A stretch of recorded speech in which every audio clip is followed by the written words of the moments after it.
And how may I assist you today? What is it that you wish to learn? Here you are. Here's the latest information I have.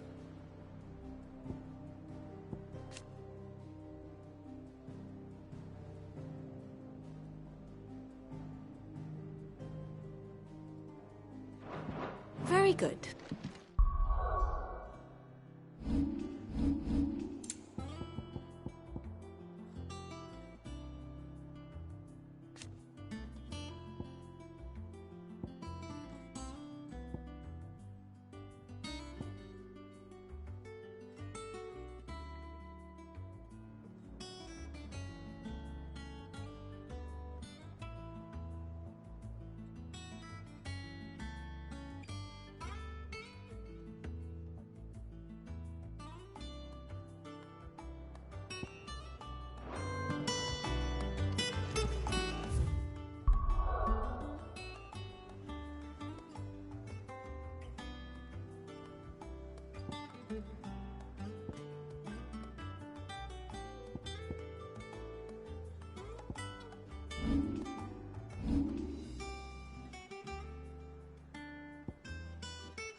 Let's go.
shield.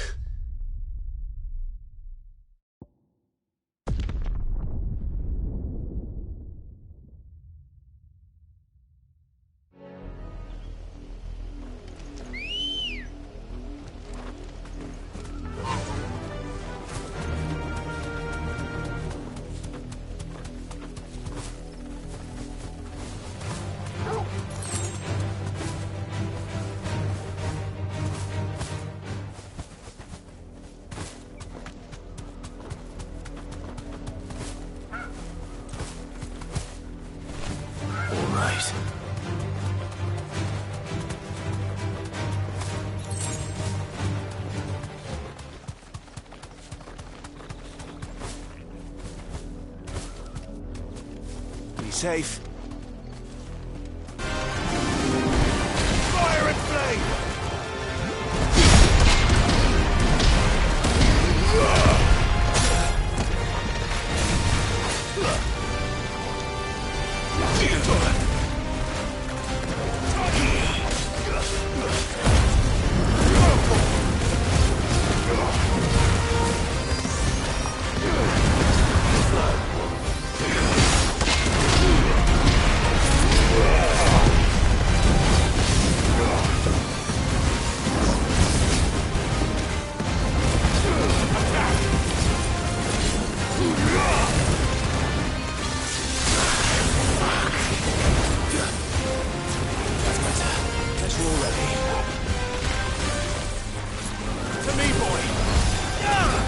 This one.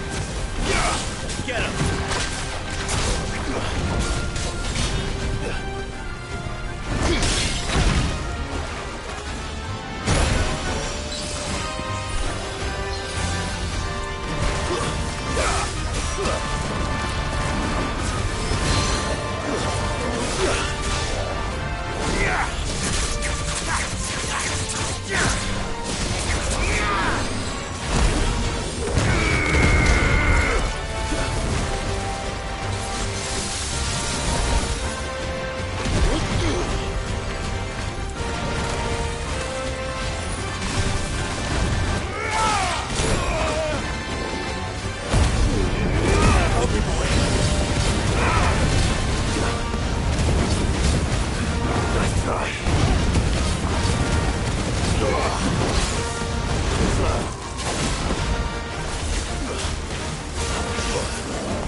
To me, boy!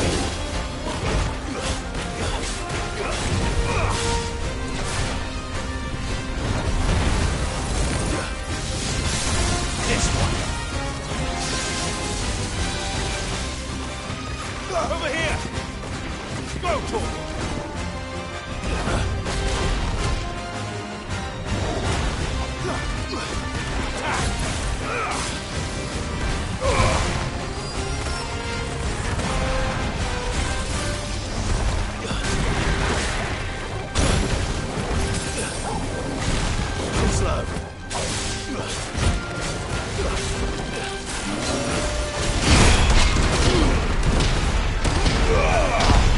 To me, boy!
This one.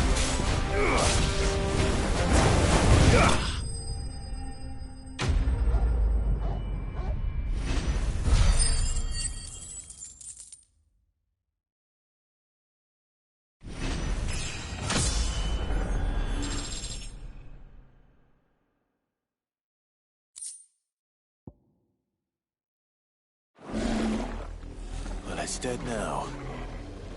Whatever it was.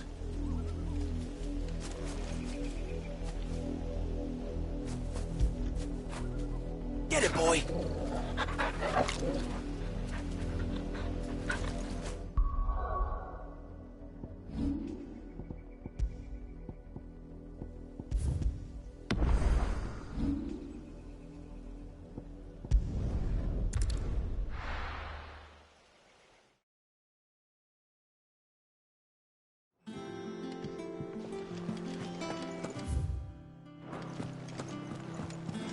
Jill looked white as a sheet when we came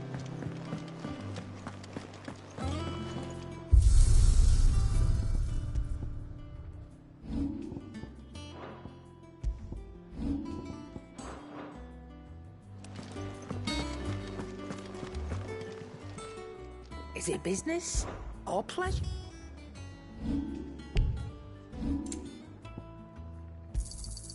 You're rubbing me blind, you know. It'd better all be here. What do you need? So, what'll it be?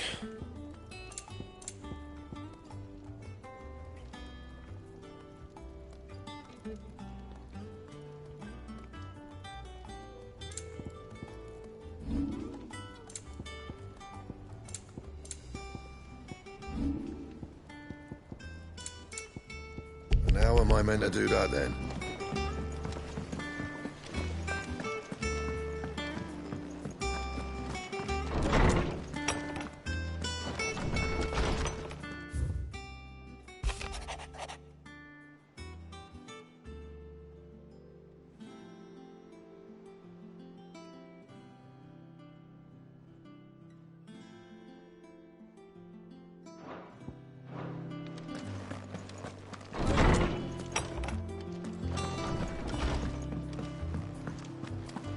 It's all right. Sid has nothing to fear.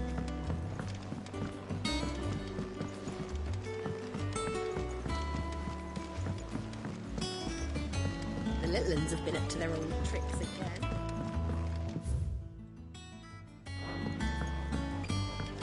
And not all of the nobles made it out alive.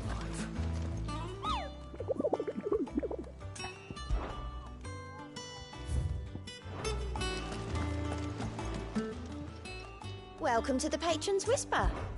Is everything we've received and everything promised all done? Clive! Here you go. Think you can help? Otto, is now a good time? It's not a bad one. How's Jill doing? She's been better. Ty is making sure she gets the rest she needs. Good. Any word on Kupka's movements? Vivian's did what she can to try and track him, but she's feeding on scraps. We've sent ours out to the curse breakers and our other friends in the west, asking them to keep their eyes peeled for anything unusual. No leads yet, but it's only a matter of time.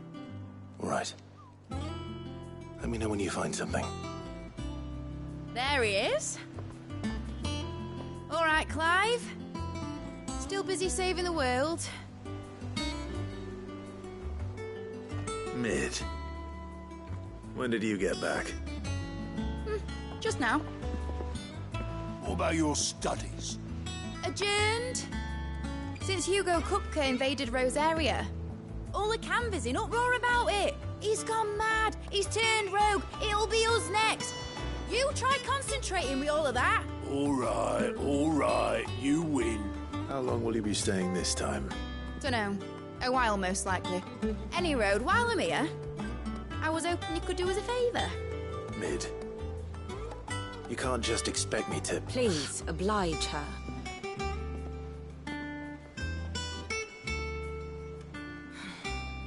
While we are busy tracking down Kupka, you should have a little time to spare. Professor! Now there's a face I haven't seen in a while. Shouldn't you have it buried in a dusty old tome? I did, till a familiar trill pricked my ears. As ever, your exuberance is a breath of fresh air, which successfully scattered the painstakingly assembled fragments of my thoughts. I'll take that as a compliment. Well, Clive, you heard the Professor. So, I'll meet you in the storeroom when you're done. Wait, hold on! Breath of fresh air? Bloody tempest, more like.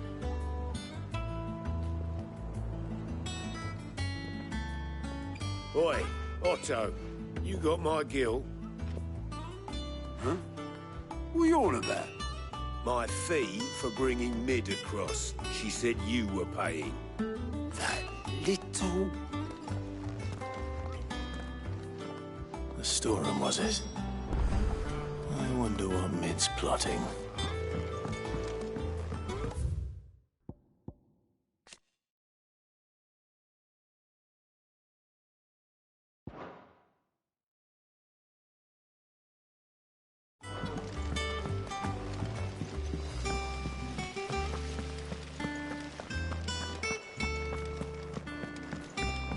Shouldn't you be getting some rest?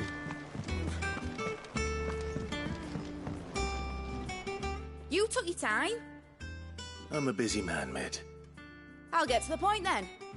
I want to turn the room down there into a workshop like the one I had at Dad's place. Mid, you've only just come back. And I've been thinking about it for a while. Dad said I had a knack for engineering. Told me everything he knew about it. Then sent me off to Canva to learn everything he didn't. That was his dream for me. That one day I'd put my studies to use for the good of the cause. But I'm helping no one stuck at school. I've studied enough. It's time I put my knack to work. I know that I can help the people here, and I want to do it. Well, well, well. If Sid could see you now. All right. I'll tell Otto you'll be staying. I knew you'd say yes. Which is why I wrote up a list of jobs for you. For me? Who else? What do you want me to do? First things first, I need equipment and materials to start making my own. There's the designs for the stuff I need and the stuff it needs smithing from. The other materials I can work myself. Just need a generous benefactor to lay them on for me. Apart from the wood, I'll need a carpenter for that, but I can just borrow yours. Is that everything? For now. I'll let you know if I need out else.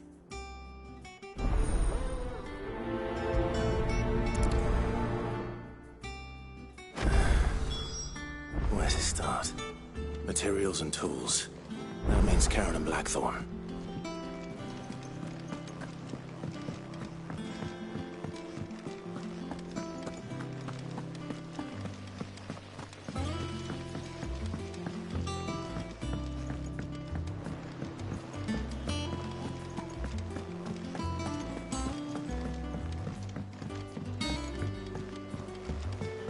The little uns have been up to their old tricks again.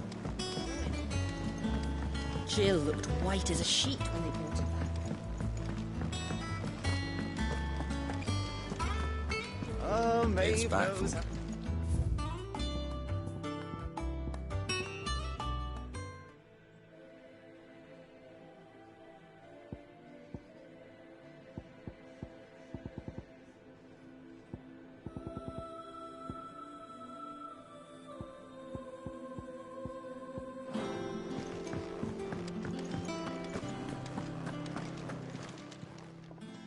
Was wondering where you'd got to.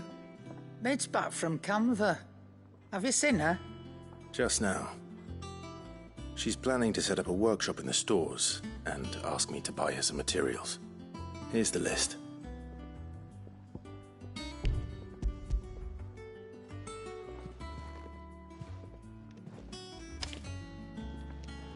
Think you can find everything on there? This lot. Wouldn't be much of a trader if I couldn't. Excellent. As for payment, It's paid. 100 times over by what that girl's done for us. If it weren't for her filters, we'd have naught to drink but blight water, and that would have drained the life out of us long ago. Indeed it would. I'll send the stuff on to Mid when it comes in. Thank you, Karen.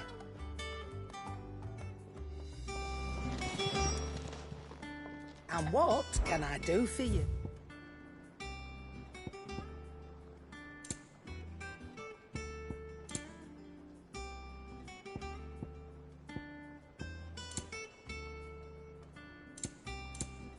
Come again. Or don't. I'm not much bothered either way. Blackthorn, you busy? What's it look like? I have a commission for you. From Mid. She requires certain tools. Do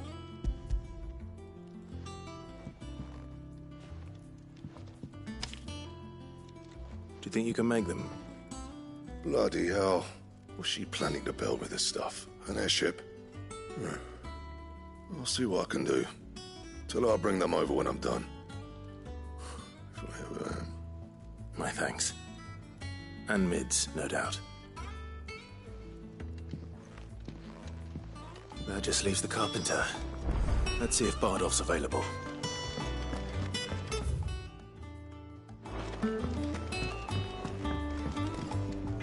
Clive. So, what'll it be?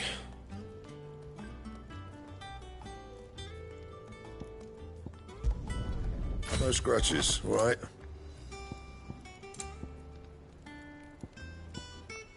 Bring me the materials, and I'll think about it.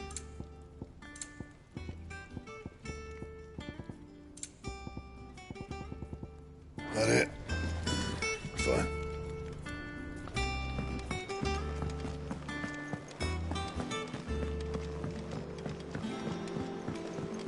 Jill looked white as a sheet.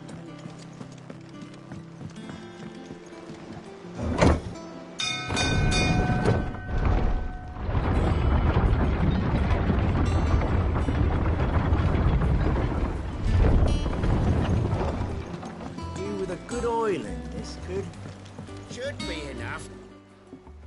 How do, Master Sid? Bardolph. Mid's looking to build a workshop in the storeroom, and she needs the aid of a skilled carpenter. So naturally I thought of you. Well, I'd love to help the young miss however I can. But I'm afraid I got my hands full just keeping this place afloat. There's holes need patching, and if I don't patch them, we'll all of us sink into the mere. I'd gladly spare Mid all the time I have, but the sad truth is, I ain't got none. I see. It don't have to be me, though, does it? What about that other fella? You know, the one over at Martha's Rest. Bernard, was it? That's right. And he is a friend of the cause.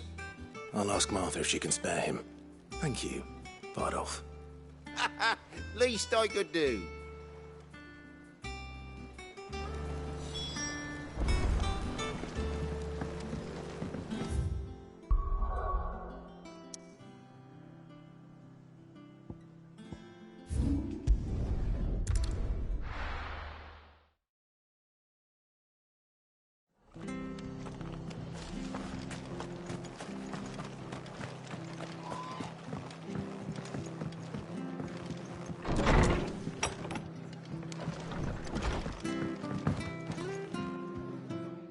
Clive, what brings you to the Rest? Our home finds itself in need of an extra carpenter. I wondered if I might be able to borrow Bernard for a short while. I don't mind if he don't. We're all friends here, aren't we? Thank you, Martha. Do you know where I might find him? He went up to Cressida on business. No idea what, mind. Place is a ruin. Far as I know, he's still there. I'll look for him there, then.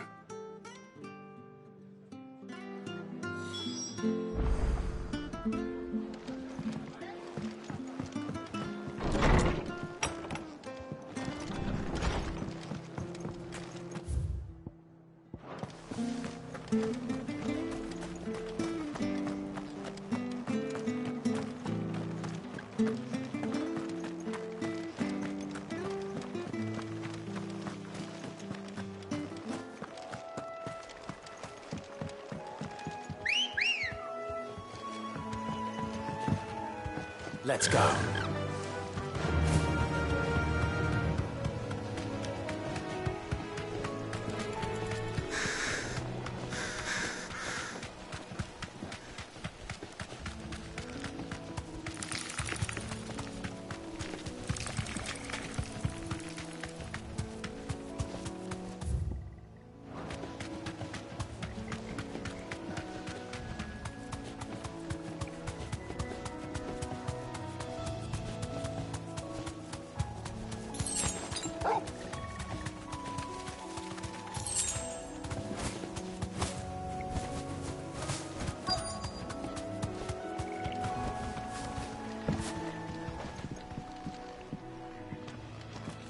Hi. If it ain't the lad who saved my life. What brings you to a place like this? You do, Bernard. Martha said I might find you here.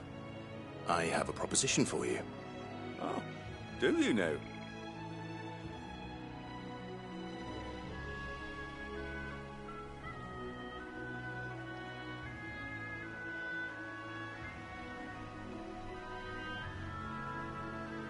Building a workshop, you say? Well, that beats tacking boards to bridges, sure enough. And if Martha didn't mind me being gone a while, then neither do I. You just tell me where you want me. That's the spirit. I couldn't ask a favor, though, could I? Before we go? Of course.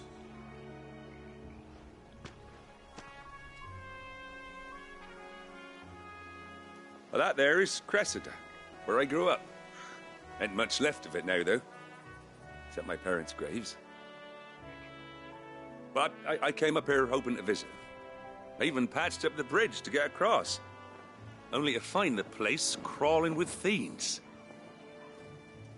But you're a dab hand when it comes to dealing with beasts and bogles, ain't you?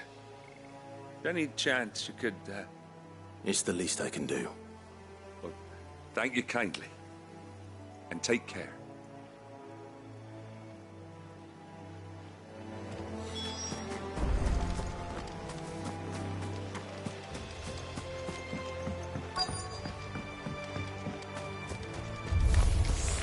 This shouldn't take long.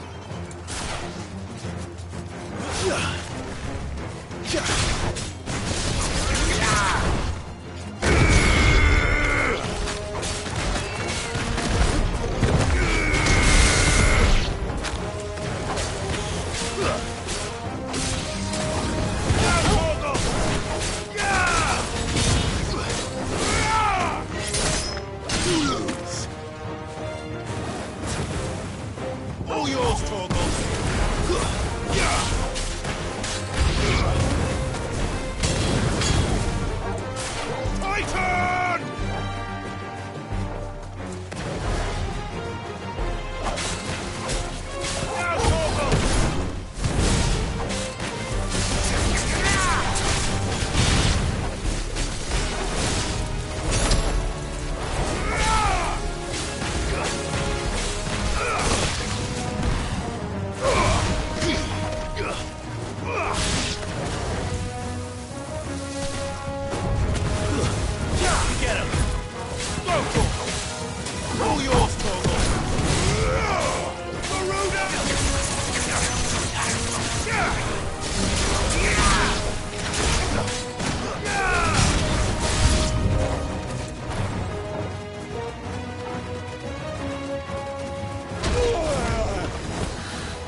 That should do it. You made short work of that lot. Thank you, son. Now my folks can rest in peace once more. How long is it since the village was abandoned? Oh, people started packing their things after the duchy fell. Between the Blight and the Imperials, you just couldn't make ends meet. Must be nigh on a decade since the last wagon left. Oh, it may as well have been a century, looking at the place. This isn't the Cressida I remember. I'm sorry. Ah, don't be. Can't live in the past, no matter how nice it might have been. Soon as I'm done saying a prayer for those that raised me, it's on to your hideaway. I'll meet you there.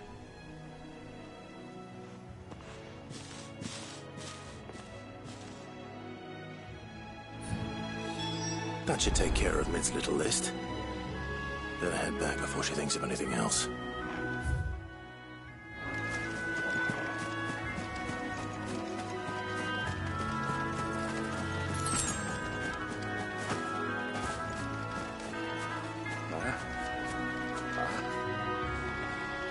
I'm sorry I ain't been back to see you in so long, but I got some news for you.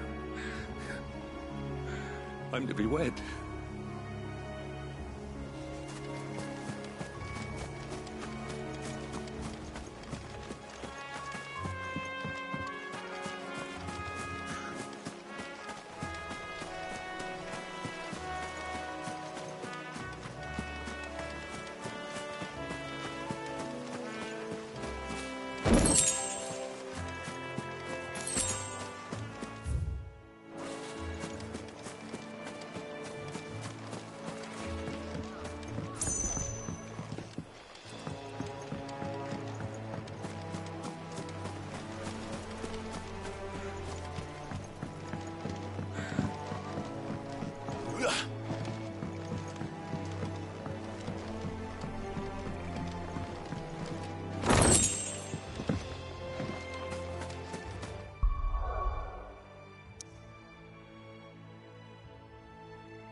The little ones have been up to their old tricks again.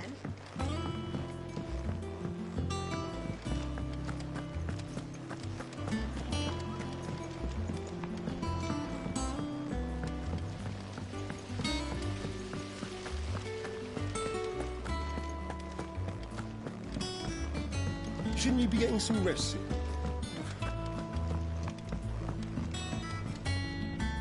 All right, Clive. You've all done then? I am. I've placed your various orders, and a carpenter by the name of Bernard is on his way from Martha's Rest. That's brilliant! Thanks, Clyde. Is there anything else you need? Nope. Blackthorn and Lady Karen have already sent over everything I asked for, and I've got all my plans drawn up. So as soon as Bernard gets here, we can get to work. I can't wait.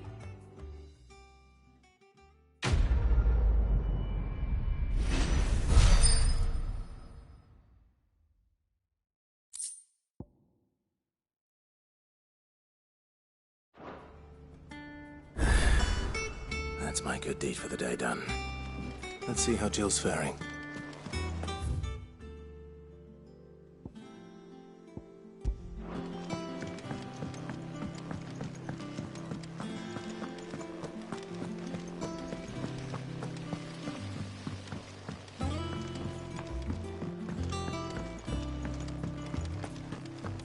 Yeah. What's everyone whispering about?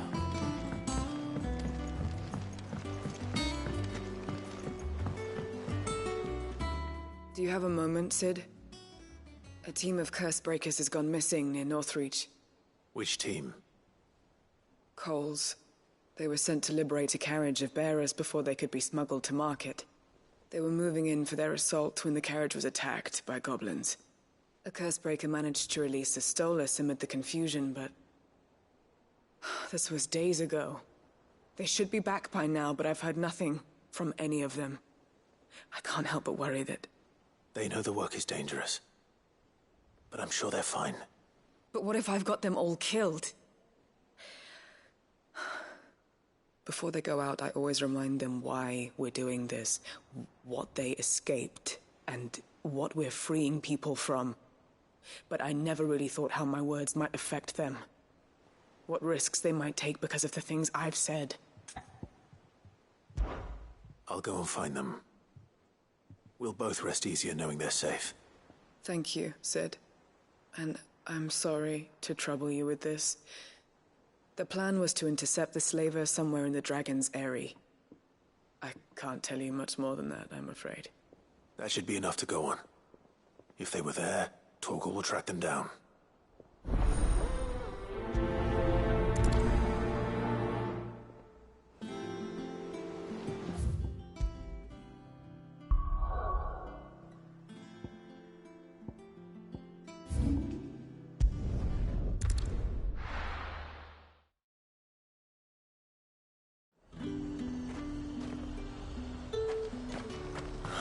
Slavers don't even bother.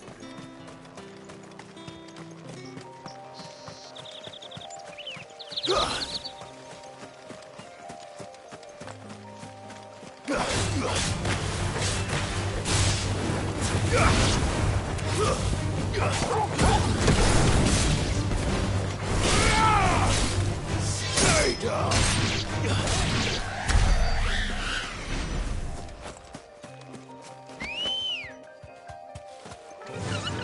Run like the wind.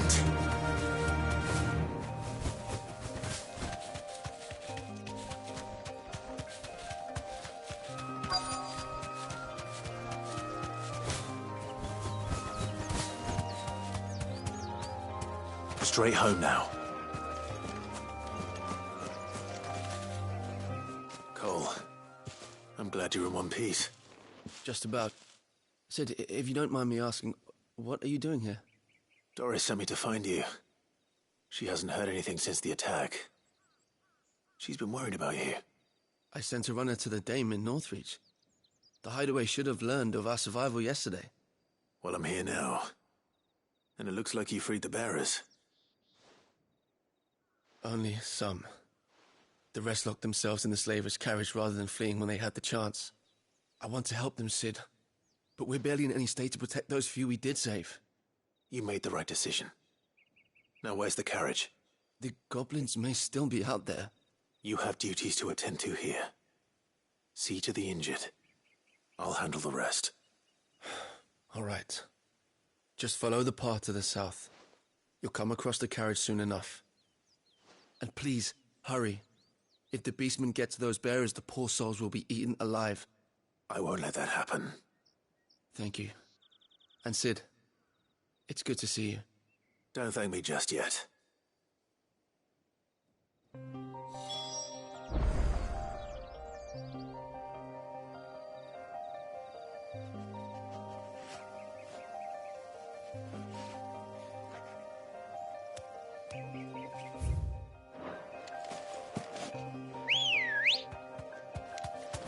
Ready, girl?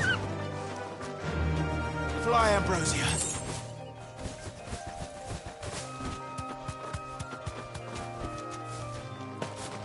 They're trying to get into the carriage.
Who are you? A friend. Are there any more survivors? Why didn't you flee with the others? If the goblins had made it through that door, you wouldn't have stood a chance. Why should we run? One miserable death's no worse than another. Perhaps. But we're here to give you another choice. Freedom, safety. The life you've been denied. Come with us. Let us protect you. Sid, I couldn't just let you... You weren't too late then. Thank the gods. This man risked his life to save yours. To give you a second chance. Fine. Do with us what you will. What we'll do with you is take you to safety. After that, it's up to you. Your lives are your own now. You can leave the rest to us, Sid. We'll get everyone back to the hideaway. Thank you. I'll let Doris know we're expecting new arrivals.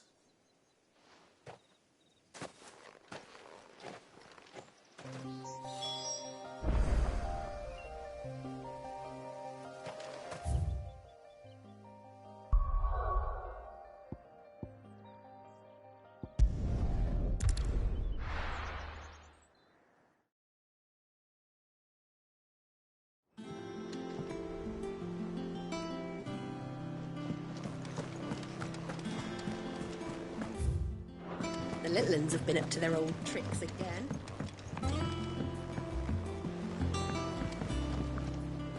Sid, welcome back. A Stolas from the Dame arrived not long after you left. If I'd just waited a little longer, I might have been able to deal with things myself. Or maybe I wouldn't. I keep making the wrong decisions. Cole and the others got home safely. You made exactly the right decision. No, I was lucky. I've been tracking that slaver for months, and then I sent Cole and you after them woefully unprepared. What kind of leader sends people into danger without considering all the risks? I should have urged greater caution, told Cole to be wary, to pull back at the first sign of trouble. We swore the same oath as you, Doris. It's good to see you safe and well, Cole.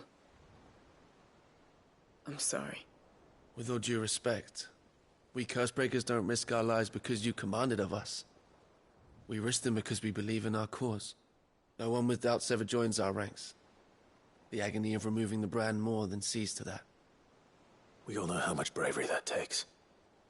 Cole, I never doubted your courage. Only my ability to see it put to good use.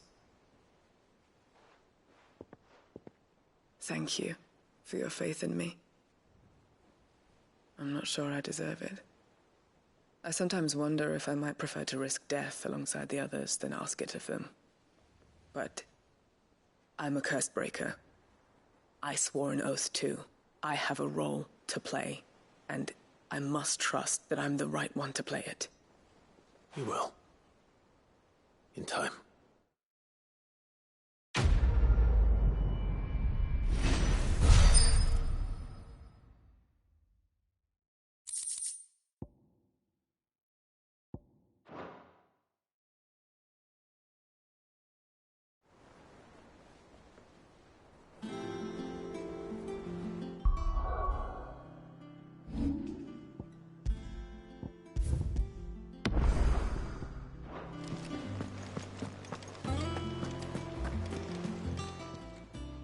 Oh, I wasn't expecting you back so. You earned this. Come again. I may have more.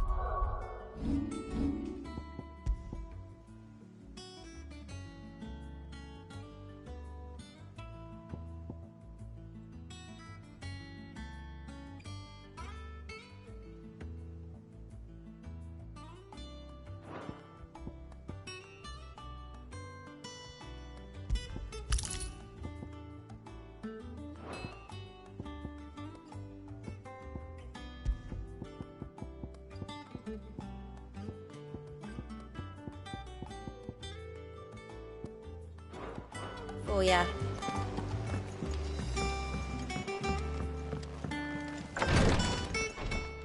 Ah, Clive. Talia. How's Jill? Recovering, but she still needs her rest. Of course. Take good care of her, won't you? I'll do my best. Oh, Gav was looking for you. He said he had something to show you in the shelves. The shelves? Oh, that's right. He went to ask Harpocrates about Torgor. He must have found something.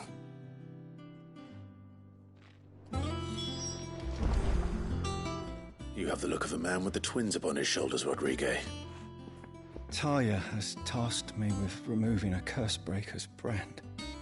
But it's my first time, and I don't think I can do it. I'm afraid of what happens if I fail. You survived, I know, but there as many die as recover. Is it really worth the risk?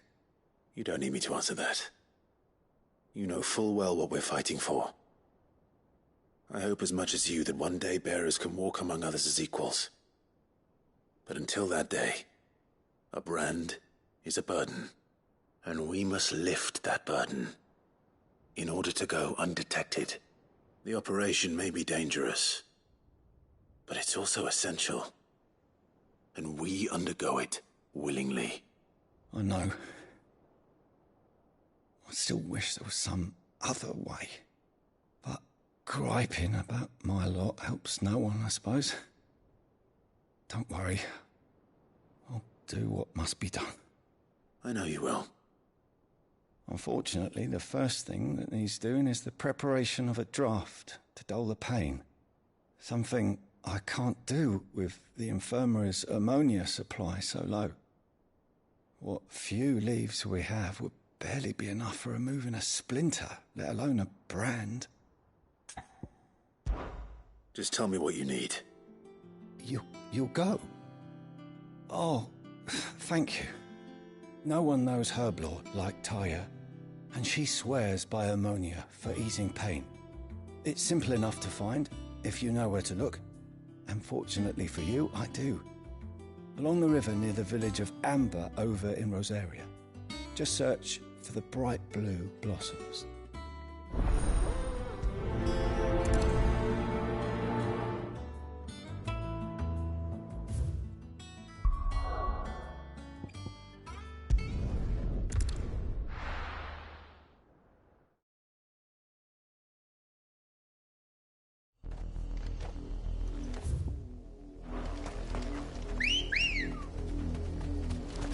Ready, go? Yeah!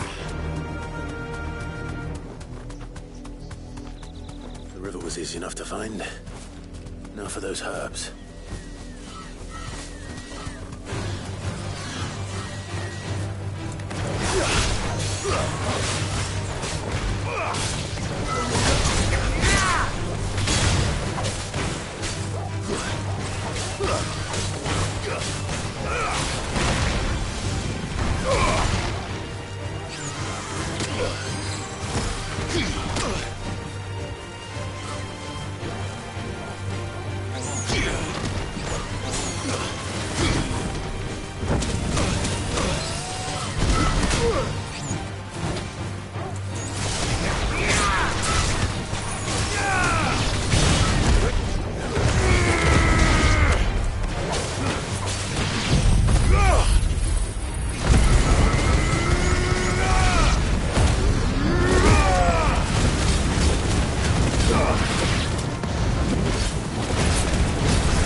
This is the only plant around here with blue flowers.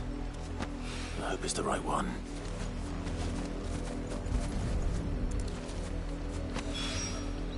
Should be enough to keep the infirmary stocked for a while. Hopefully this will put Rodriguez's mind at ease.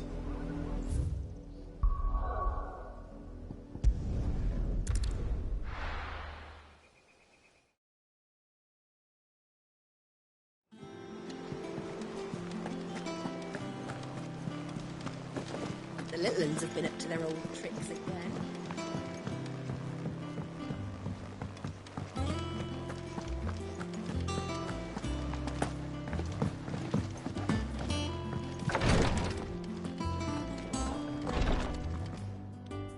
I hope you didn't have too much trouble finding the ammonia.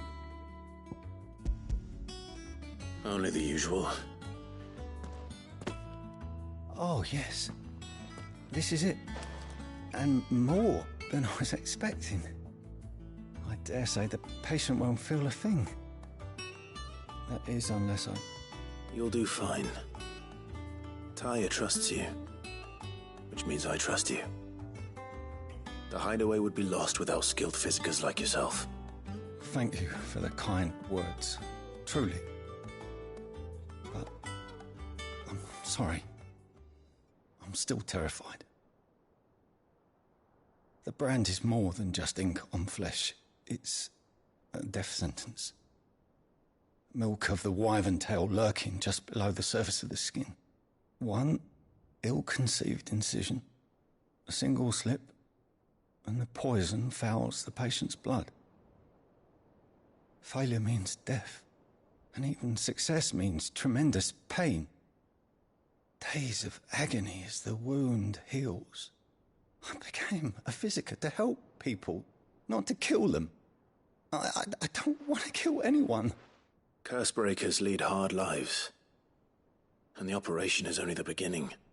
They toil in the shadows, risking life and limb, knowing their efforts will win them neither glory nor acclaim. And yet we never won for volunteers. Why do you think that is? Conviction? They're willing to die? They're willing to fight. To give their lives to create a world where people like us can be more than mere possessions. I know your work isn't easy. but neither is going under the knife. Be a shoulder for your patients to lean on. Stay strong for them. You sound like Tyre. Do you know what she once told me?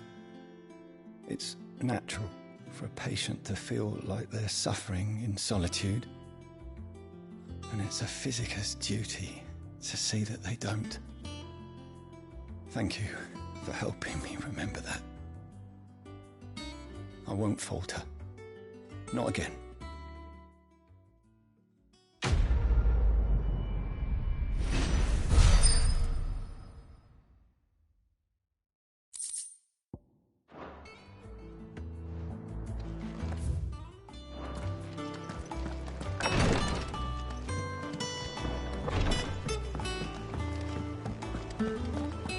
Here, what's everyone whispering about?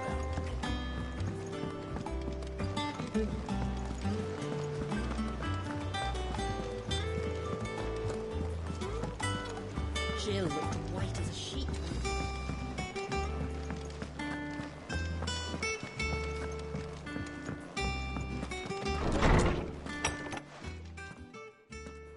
Clive, where have you been? I've been wanting to ask you something about Torgal. Where did you get him, like, in the first place? My father brought him back from one of his expeditions into the Northern Territories. They were crossing a snowfield when they heard his cries, and seeing no sign of his pack, they took him in. What do you reckon, Torms? It certainly adds weight to the theory. Clive, I believe that Torgal may be no mere hound, but a rare frostwolf, an animal native to the far northern reaches of Valisthea. In one of our oldest bestiaries, I found reference to a frostwolf who served as guardian to an ancient queen of the north. Such was his mastery over ether, he could cast magics on command. His name was Fenrir. Fenrir the Frostwolf. Now, the annals do not state it explicitly, but I have reason to believe this queen was a dominant of Shiva, a girl from the Northern Territories and her faithful hound. One awakens as the dominant of Shiva, and the other? You're saying that Jill granted Torgal his powers? What? Just like Fenrir. People called him my hound, but Torgal and Jill were inseparable. He grew up as a faithful companion to the dominant of Shiva, and years later, his powers awakened, just when his master needed him the most. You're right. If it weren't for Torgal blasting those bastards to Kingdom Come, Jill would have been for it. Quite. Though Torgal's power is his own, his latent birthright as a Frostwolf, it had only to be unlocked. Oh, get you, Torgal! You're an even finer hound than we thought. And regarding your original concern, you need not fear for Torgal's health. Why, the beast has the appetite of a behemoth. Just this very morn, I found him with his nose buried in my nuts. There you are! I've been looking everywhere for you. Bernard's here. I need you to introduce us so we can get to work. I shall be a moment.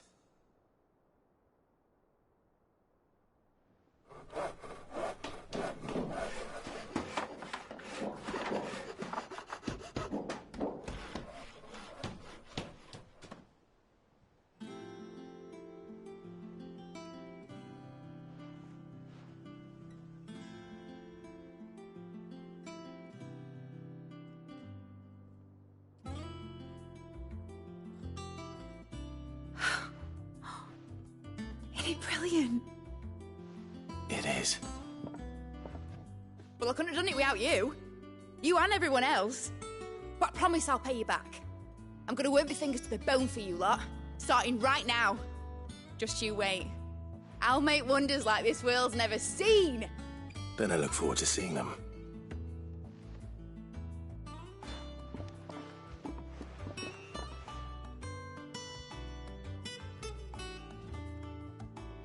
Now that that's settled, I wonder if Vivian's made any progress tracking down Kupka.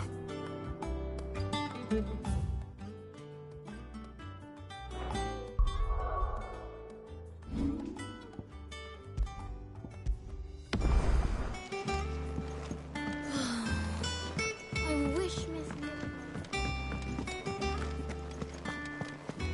I think I'll wait till mid's away to take a tour.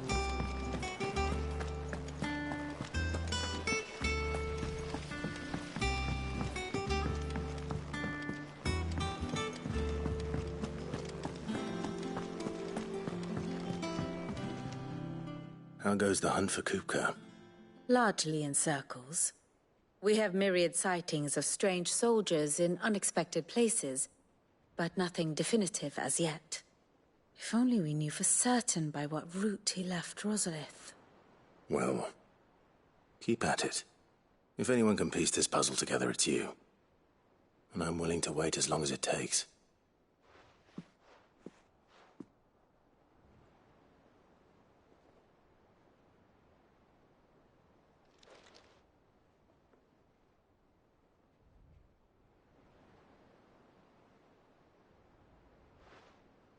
What? Here? Would that be a problem? Do you know, Clive? I believe it a mercy that you didn't inherit your father's throne. Your poor people would surely live in fear of you. You have nothing to worry about on that front. I won't be claiming his crown. That is a relief. Clive, have you got a minute? We, have a guest. A guest?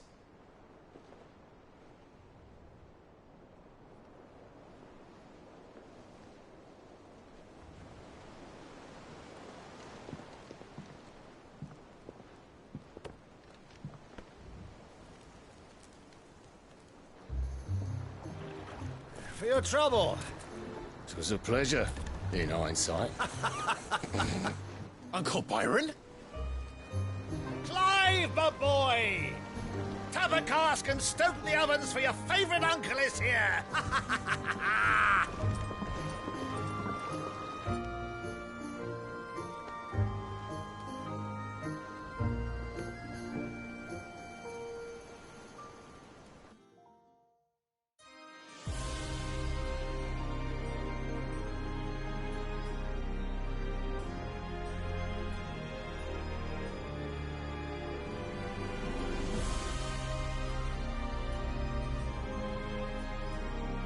The Dalmekian government sues for peace.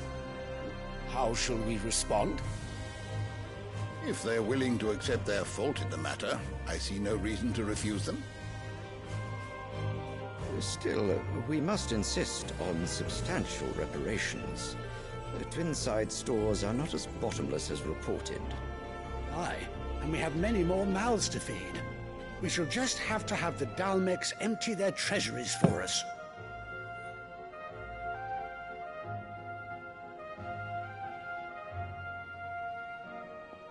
Of course, none of this would have been possible without your timely intervention, Prince Olivier.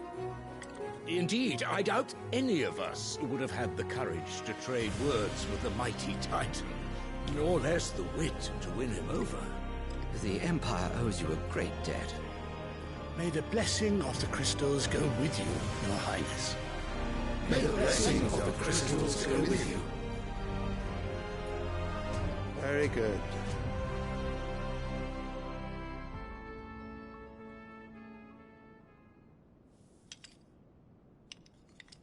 Now, let us come to the question of precisely when the Dalmeks will withdraw their troops. Dion's fire could rid us of them in mere moments.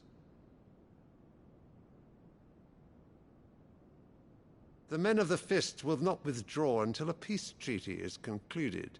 So let us keep the negotiations open, give them time to gather what gold and trinkets they can, and once they deliver that which we demand, what worth is a piece of parchment?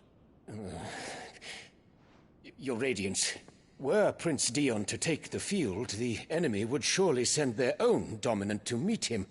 And while His Highness would of course prevail, there would be heavy losses on both. You need not fear Hugo Kupka. He is engaged on the Western Front. Even were the Dalmex to send for him, he would not arrive in time. As much as I would enjoy witnessing a clash between Bahamut and Titan, it is not to be. And what of your subjects, Your Radiance? If the fighting spread to the city proper, the people would bear the brunt of it. There will be losses, it is true. Yet for every citizen who falls, another can be bred. For every home that burns, another can be built. The Empire will live on.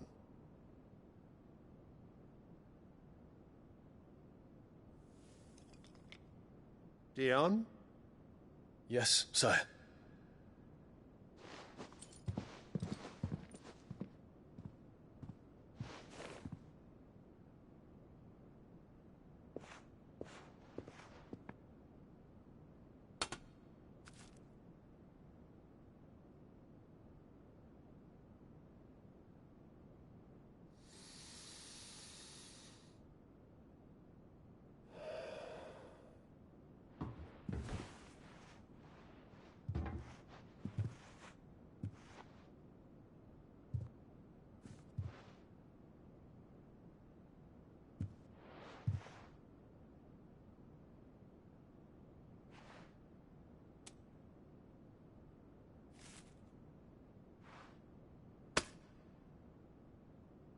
Prepare for battle. But sire... Do not make me repeat myself. Return to your camp and await my orders.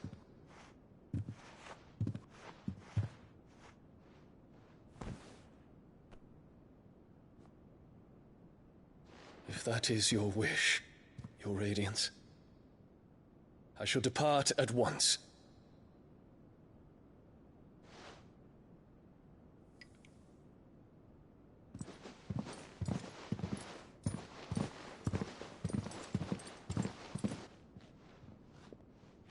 May Gregor forgive you.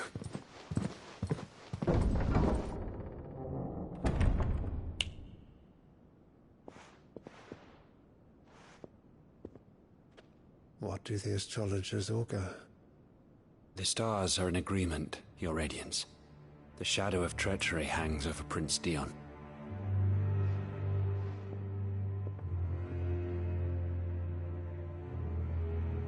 So Annabella's tales were true. You disappoint me, Dion.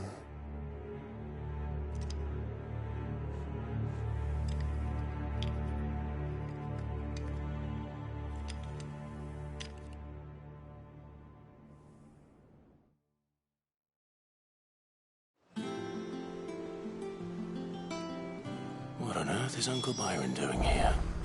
Only one way to find out.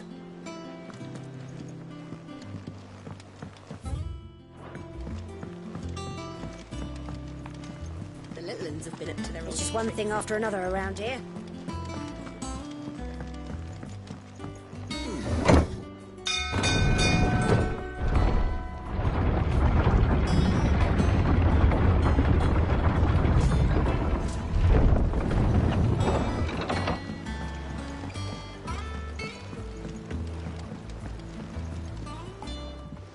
My dear nephew, how I've missed you.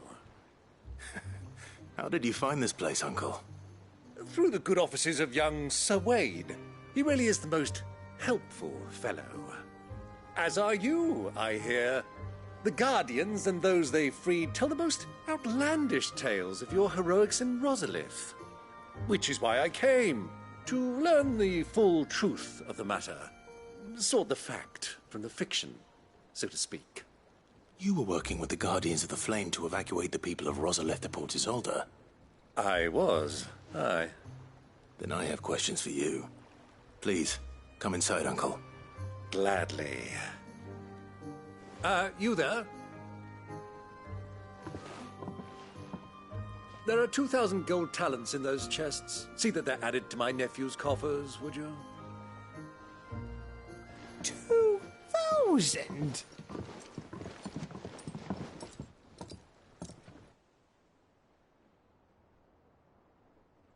And I'm afraid that is all I know. A fleet sailing south past Port Isolde. Most intriguing.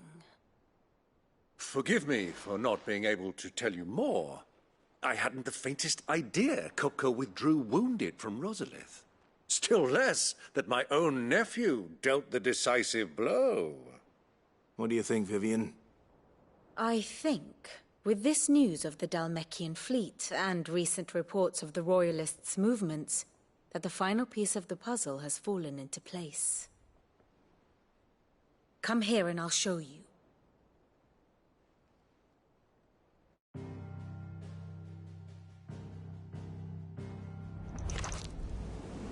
It is known that Kupka's forces entered Rosaria via its unguarded coast. So can the same be said of your visitors from Waloed? Certainly her Royal Navy is famed for the efficiency with which it bears her knights from one battlefield to the next. And in the Einherjar, or Black Galleon, she boasts a vessel nigh as swift and every bit as feared as the kingdom's legendary cavalry. A fitting flagship for a land apart, her naval presence being crucial to her ambitions beyond Ash. Yes, it seems safe to assume that the Royalists did indeed enter Rosaria from the sea. So then, had you a vested interest in Titan's survival, whither would you take him?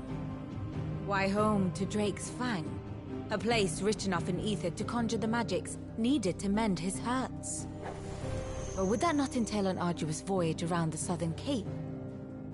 Let us say that the Royalists did put ashore with a mind to spirit Kupka away from under your very nose. Could that truly have been their plan for him? To load him aboard one of the ships flying Republican colors sighted off the coast near Port Isolde.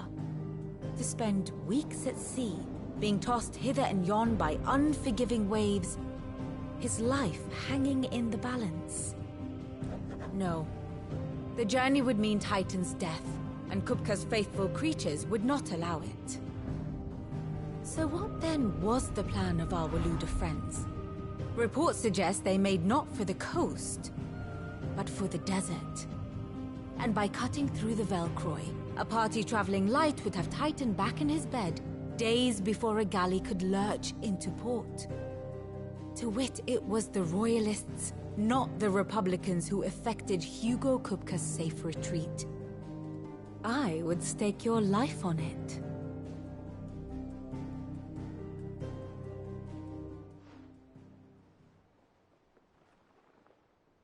So it was the Waluders who spirited the wretch away. Now I think about it, there was something a little strange about the ships I saw. The men seemed almost crestfallen, as if in mourning, as if they believed, or were made to believe, that their master was dead. You have a keen mind, Lord Rosfield. And you have your answer. To find Kupka, you have merely to follow the Royalist trail across the Velcroy. It may well have gone cold by now, but as they say in the Republic, all roads lead to Drake's Fang. Allow me to accompany you part of the way. As luck would have it, I had intended to journey Canberward on business after visiting you here. The Fang would be but a short detour. I'd be glad of the company. Give me a moment to make ready. I need to tell my friends what we've learned, and where we're going. Very well, but be quick about it, my boy. Time waits for no man.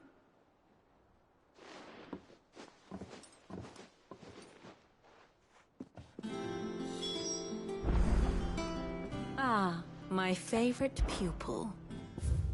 Of course.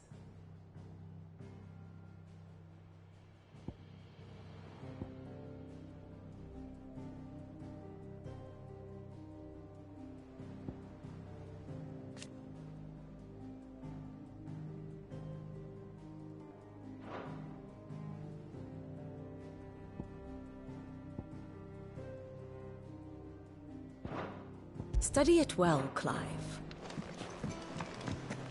Mid's finished outfitting her. Workshop by here. Otto, Kupka's at Drake's Fang. I'll be leaving before sunset. You're not going in there alone, are you? Don't worry. I'm not going there to destroy the Mother Crystal. All I'm after is Kupka's head. I won't risk any more than I have to. I promise.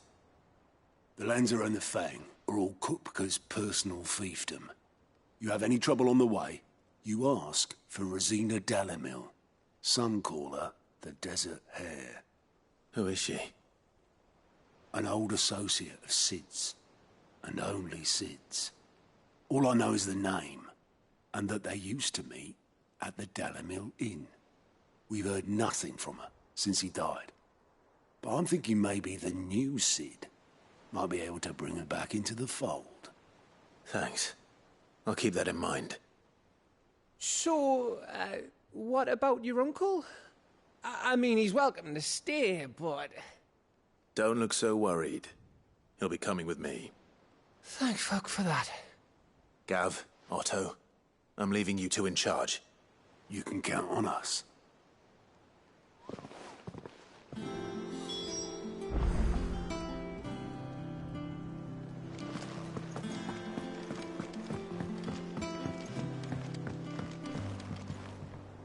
All right, Uncle.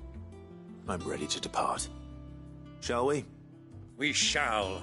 Come, let us away to adventure.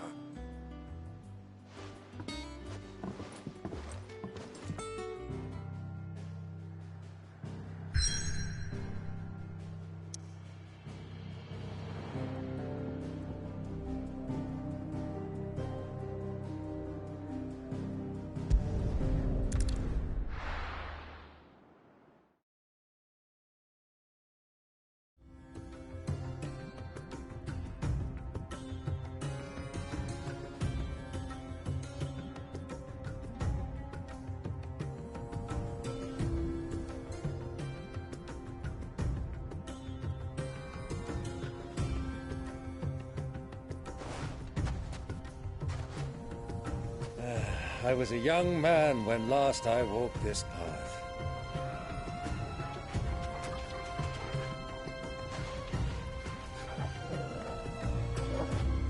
There's an old trading post not far from here. The road to Drake's Fang leads through it. The trading post it is.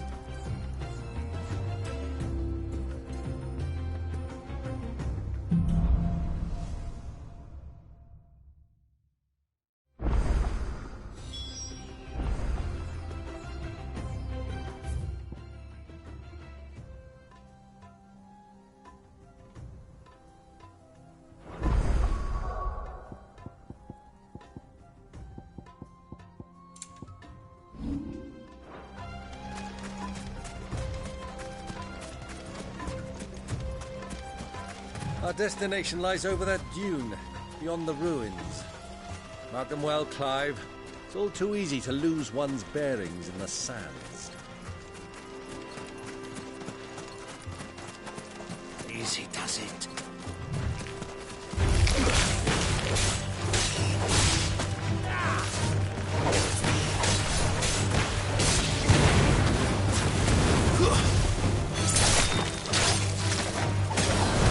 Finished.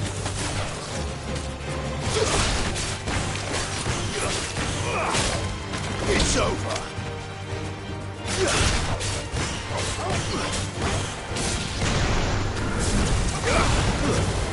This one. Many years ago, when you were just a boy, you and I rode this way, accompanying your father on a scouting expedition to Drake's Fang. I'm not surprised you don't remember. It was just before Joshua was born. You were so eager to be there when your brother arrived that you whipped your chocobo too hard on the journey home and fell from the saddle. I shall never forget how Elwyn fussed over you as you sat in the sand, bawling like a babe.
See a thing.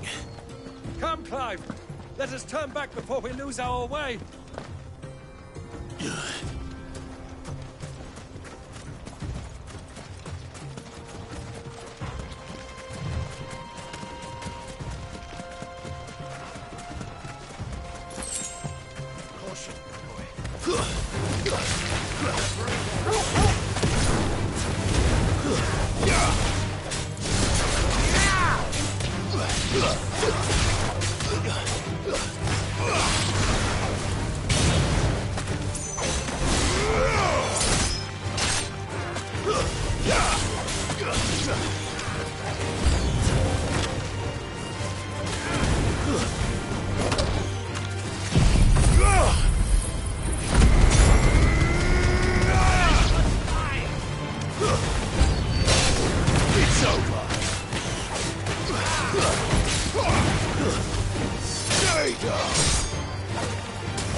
All yours, Torgal.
Who do you think those soldiers were in the inn?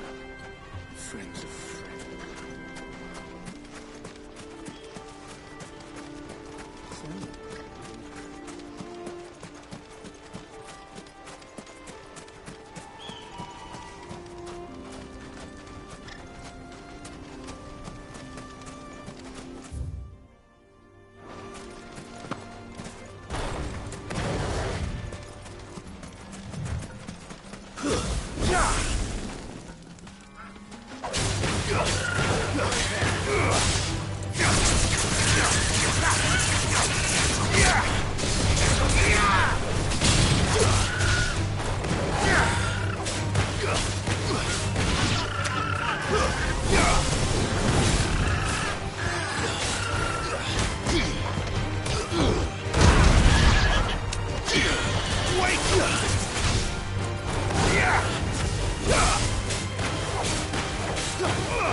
Ah, there she is.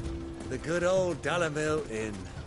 Do you know, this heat has given me quite a thirst. Quick drink before we press on?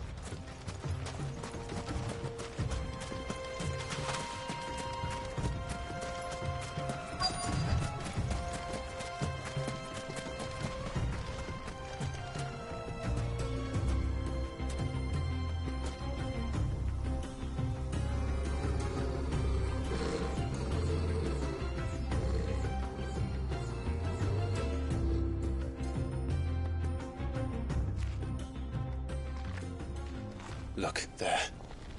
Those are Ashen steeds. No doubt about it.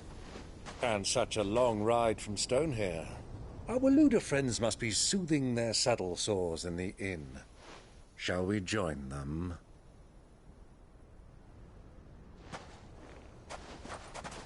Run along and play now, Torgal. Dogs aren't allowed inside.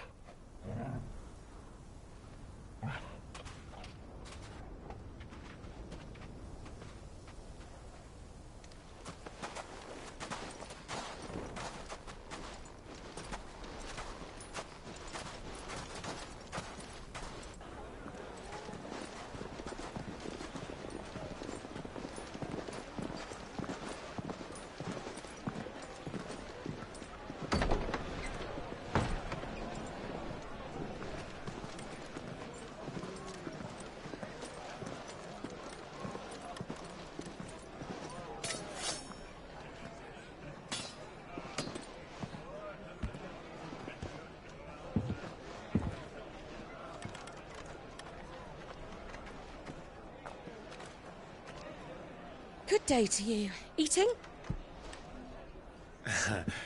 Sorry about my pal. He only talks when his mouth's full. What do you recommend? Well, if you're after something light, we do a fine chocobo soup with lentils and honey. 2 bowls of that, then. An ale. Right you are. Hey, girl! Coming! Your pal? Would you rather be my squire?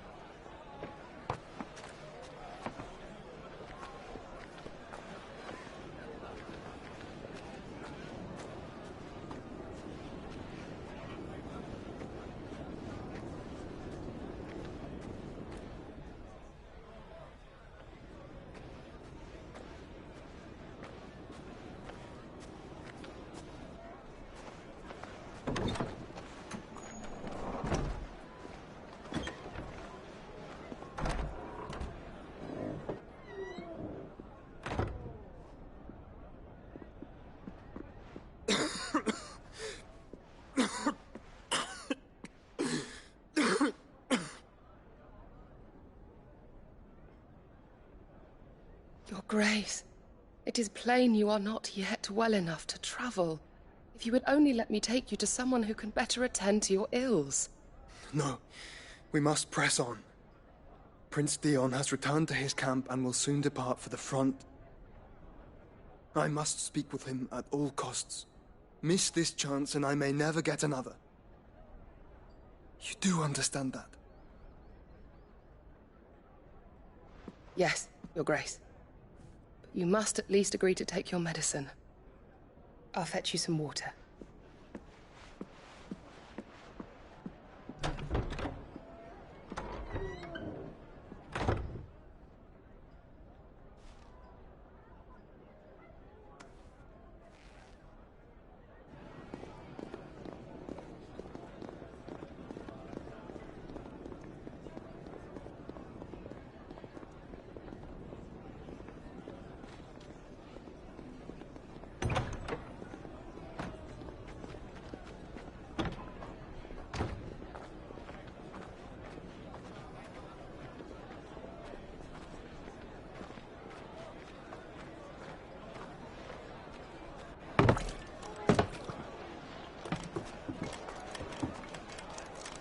Keep watch, they tell us. But all I see is sand. I hear they got our guest back to the Fang without any trouble. We'll be leaving soon enough. Why the Lord Commander dragged us all this way just to save that blockhead skin, I'll never know. Dominant or not, he's a bloody idiot. That'll be Cooker, then. Well, let's get this down us. We've a long way to go. Hey, you.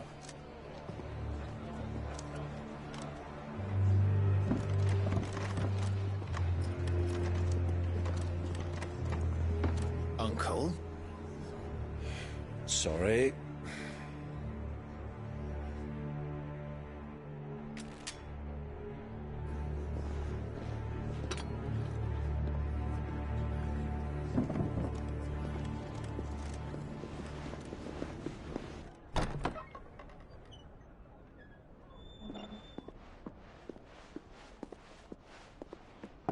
Can you walk, Your Grace? What's wrong? I fear trouble may be brewing downstairs.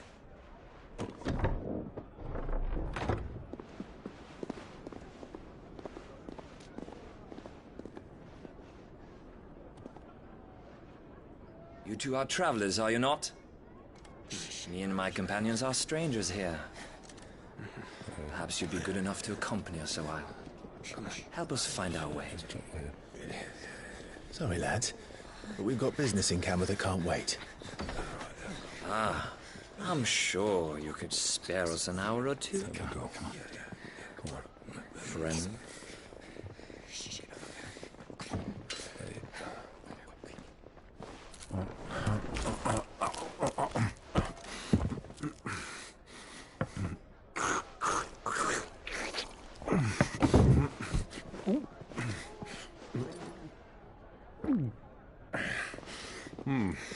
I'm afraid we don't have a moment to lose. Stay back, Uncle. Gladly.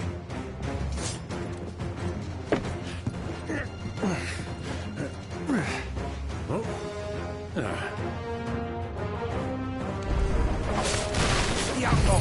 Take him!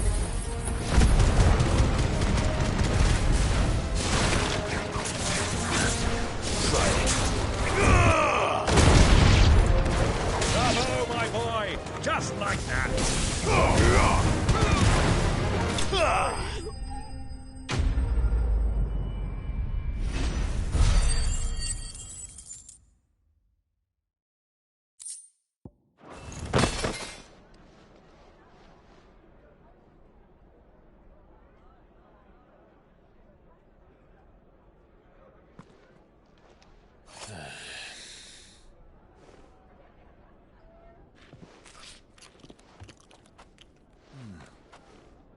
For your trouble.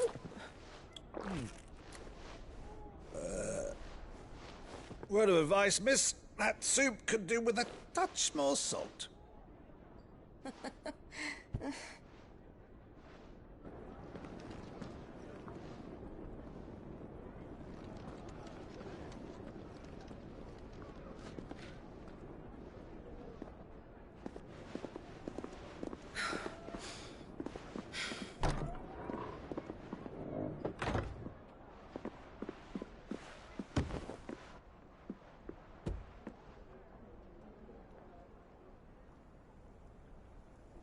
Now's our chance.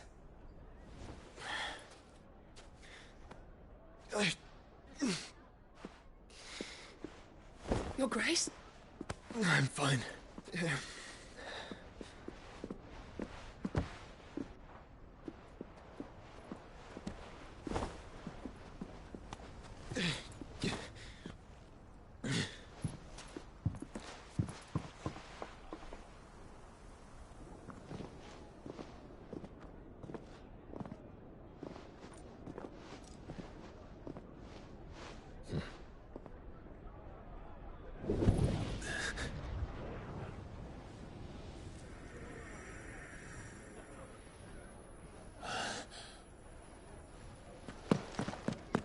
Clive?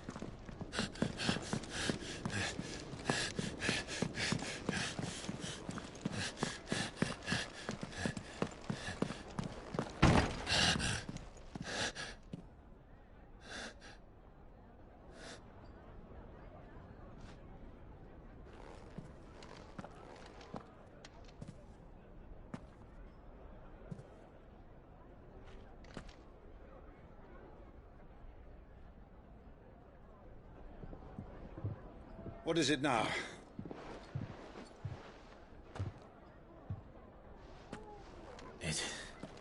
It's nothing.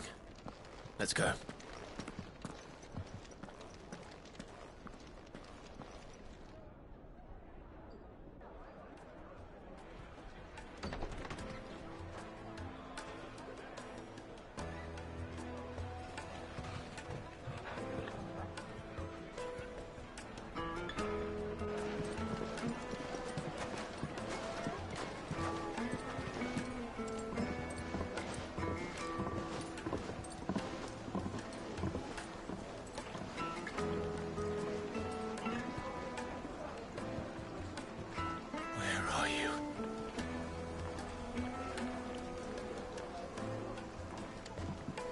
Well, we didn't know where to find Kupka before.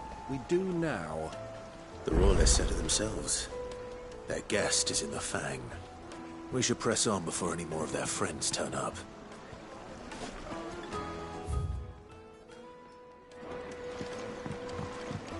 Kneaded to a silken softness, like a cloud with a crust. Take a sniff, good sir. You'll be My transformed. carpets have pride of place in Castle Dasbog.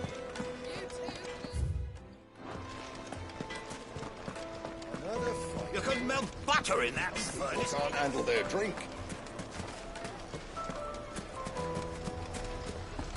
Why is the tavern shut?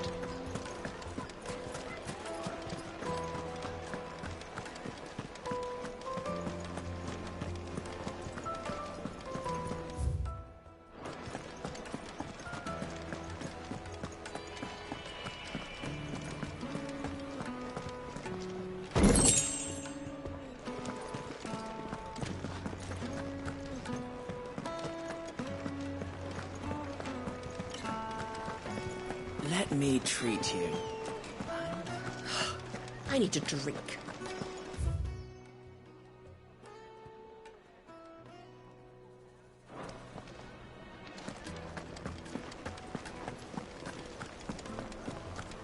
Fucking men of the wrong.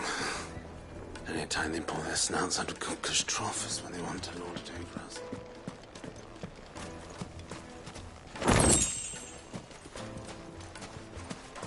Light it,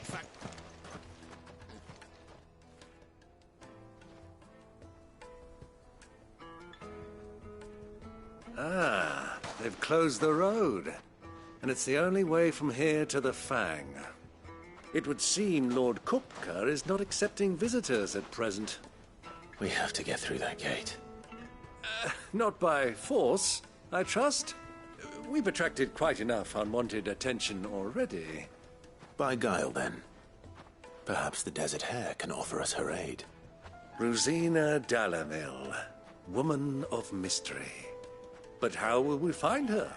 We know naught of her but her name. And that she was working with Sid. Sid's other collaborators have all been people of means, the wealthiest and most successful members of their communities. I'll wager this Rosina Dalamil is the same. That would certainly help to narrow the search.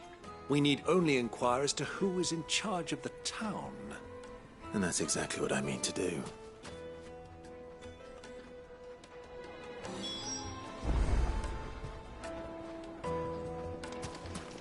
Wheat incense! What's wax candle? Looks like we won't be getting back to Drake's Fang anytime soon. Anything I can interest you in?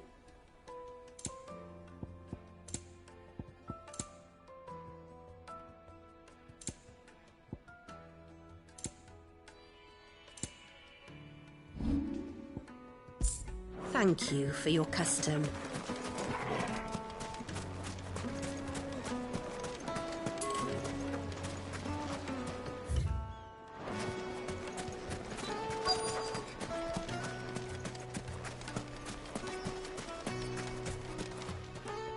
Anything I can help you with, travelers? Allow me. My good man, we represent one of the oldest and greatest trading houses of Port Isolde. We're seeking to expand our business in the region and would very much like to make the acquaintance of Dalamil's leading entrepreneurs. If only we knew where to find them. Well, we're best known for our baths, our markets, and our smithies. I suppose you could do worse than start your search at one of those. Thank you. You've been most helpful. Oh, you wouldn't happen to know a lady by the name of Rosina Dalamil, would you? No, I can't say I do. Well, thank you all the same.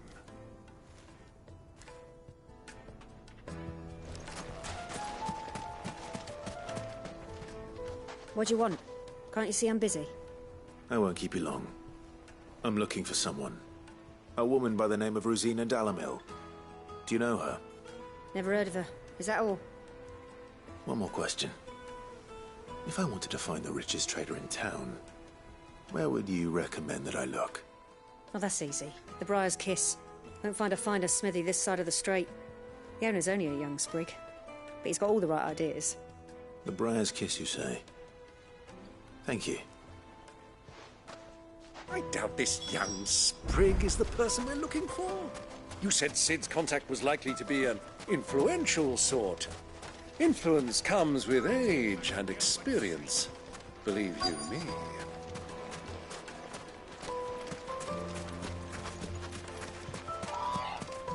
Mummy, I want to play with the crystal. How many times do I have to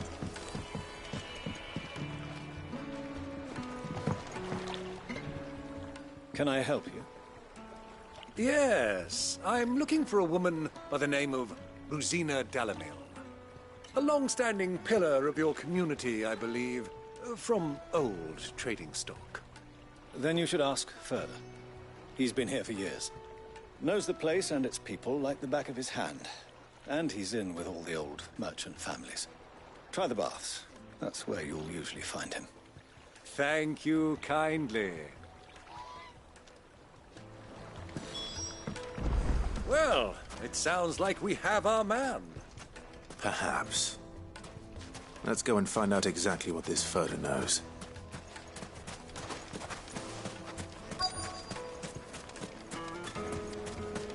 Hanging lanterns, keep the darkness from your door. Excuse me. Are you Furter? I am. Can I help you, travelers? I hope so. You've lived here for some time, is that correct? Do you know Rosina Dalamil? We believe she may be a trader of some renown. And what business do you have with the desert hare? She was a close friend of mine. I was hoping she might be able to help me. Very well. Go to the bordello.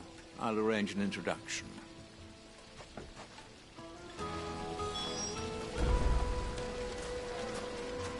Do you think we can trust him?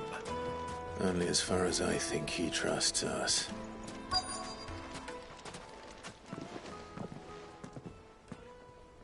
So you're the ones who've been sniffing around? I beg your pardon? Don't play the fool. Stick your nose in our business and you're likely to lose it.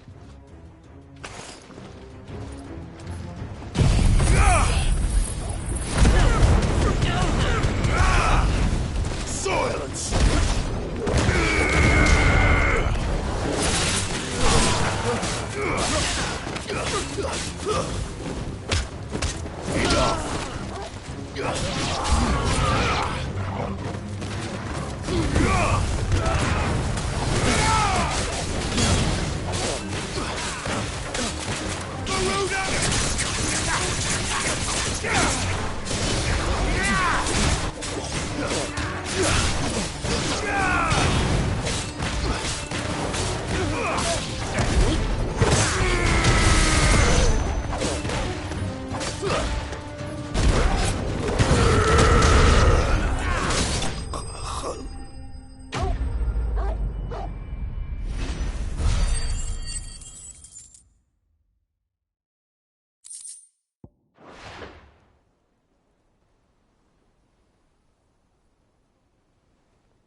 Who are you working for?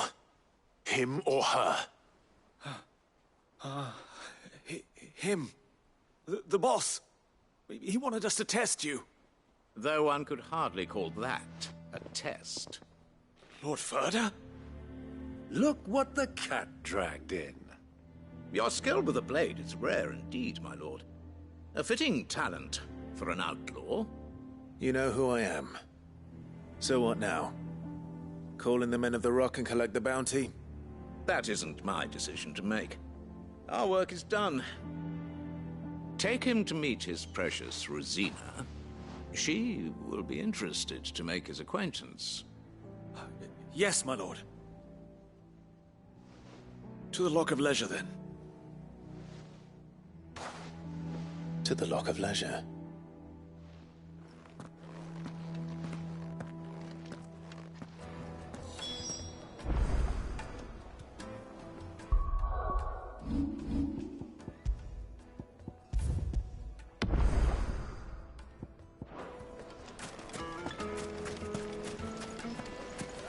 Made from the stoutest stoneware.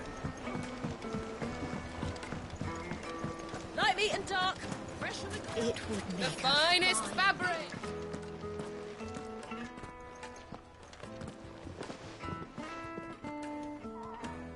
Is this the place? Lubor's Forge. The Briar's Kiss.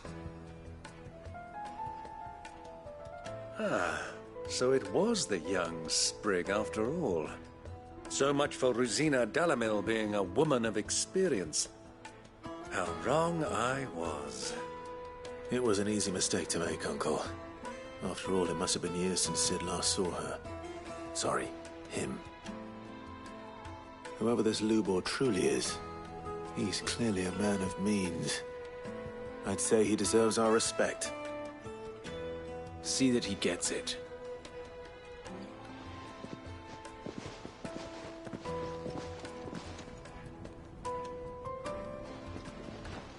Lubor, Lord Ferda told me to bring them to you.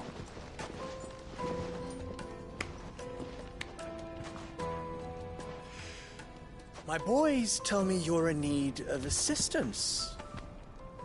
Sid the Second? I won't waste your time.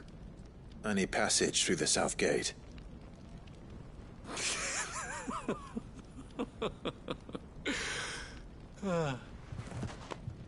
Tell me, what do you think is a merchant's most important commodity? Why, trust. Everyone knows that. Without it, you have nothing. And nothing is exactly what you have. And so, for you, I, too, have nothing. I'm not in the business of helping every lost puppy that wanders in off the street. I'm a busy man, as you can see. Let's leave this mummer to his farce. By all means. Find someone else to help you on your way. Just be sure to tell them you're not the two travelers from the inn the guards are looking for. Don't want them jumping to conclusions, do we? Why, you... So, what do we need to do to earn your trust?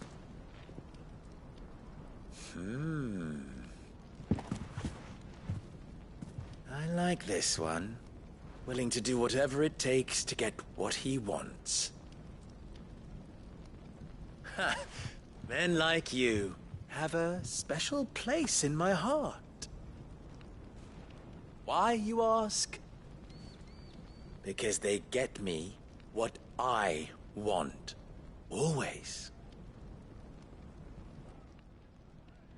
Fine. So what do you want? Don't tell me you're going to listen to this swaggering scruff! We might as well hear him out. It's only natural that an ally of Sid's would seek assurances of strangers. Assuming he is an ally, of course. 5 years ago, he would have still been a boy. And yet even then I had more good sense than a man, 5 times my age? But enough of the pleasantries. We were speaking of what I want. I want you to put an end to the trouble in Dalamil. Return to me when you have done so, and you shall have my aid. Until then, I bid you good day. What trouble? If you're going to give us orders, be clear about them, damn you! Manners, Greybeard. One catches more damselflies with honey than with vinegar. What did you call me? My apologies. A word of advice in recompense. Follow the crystals. Oh, but that was 3. Oh, I'm making this too easy for you. Ha! It will be easy. Solving his little riddle should be like dealing with him. Child's play. Let us divide our forces, Clive. I'd rather not drag this parlor game on any longer than we need to. All right. Good luck, Uncle.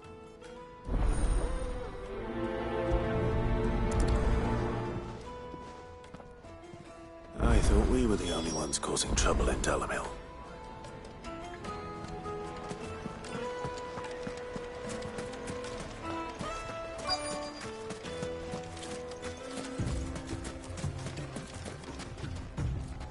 Excuse me.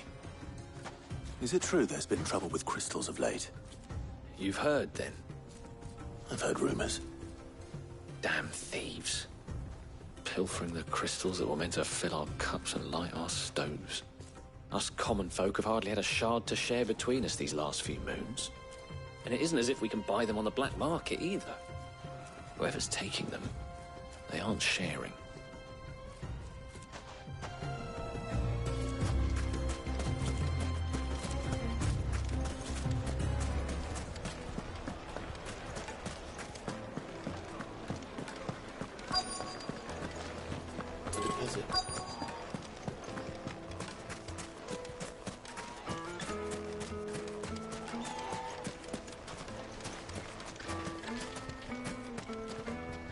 Do you have a moment? Depends what for. Just a question. Dalamil seems to be thriving compared to the other villages I came through on the way. Is there a reason for that? Well, we're a stone's throw from Drake's Fang, for one. The soldiers guarding the Mother Crystal and the shipments need a place to spend their hard-earned gil. The men of the Rock throw their money about like there's no tomorrow. Is that so? Well, thank you. Don't let me keep you from your work any longer.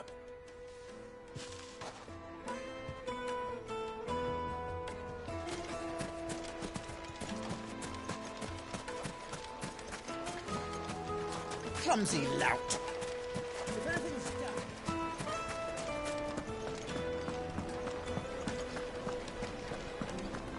The most fragrant herbs and Fresh bread, warm from the oven. You wouldn't believe how much he gave me. What can I do for you, soldier? Need that sword polishing? I'm not a soldier. Ugh, then be off with you. I serve the men of the Rock and the men of the Rock only. You have an agreement with them? Don't be stupid. I just know which side my bread is buttered. Don't want to be stuck under some pauper when they come knocking. With pockets deeper than Zemeckis and an urge to empty them. No, just leave, will you? Before you scare them off. I think I'm starting to get an idea of what's been going on. I wonder if Uncle Byron's learned anything of use. He'll probably be back at the inn by now. The finest fabrics! Why is the tavern shut? It's you, the one who broke all our furniture. What do you want? Haven't you caused enough trouble already? I'm looking for my pal. Have you seen him? The gentleman who was with you? Yes, he's upstairs, but...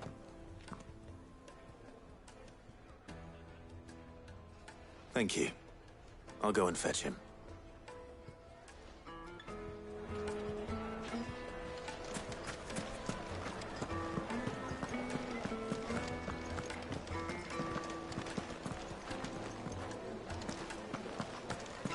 Let me treat you.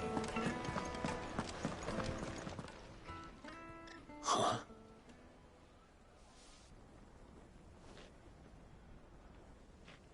Will this suffice as a deposit? By the sands. That's a black pearl. One of the many treasures in my collection that I would be only too happy to part with, should you give me reason to do so. All right. I'm sure that we can come to an agreement, but not here. What are you doing, Uncle?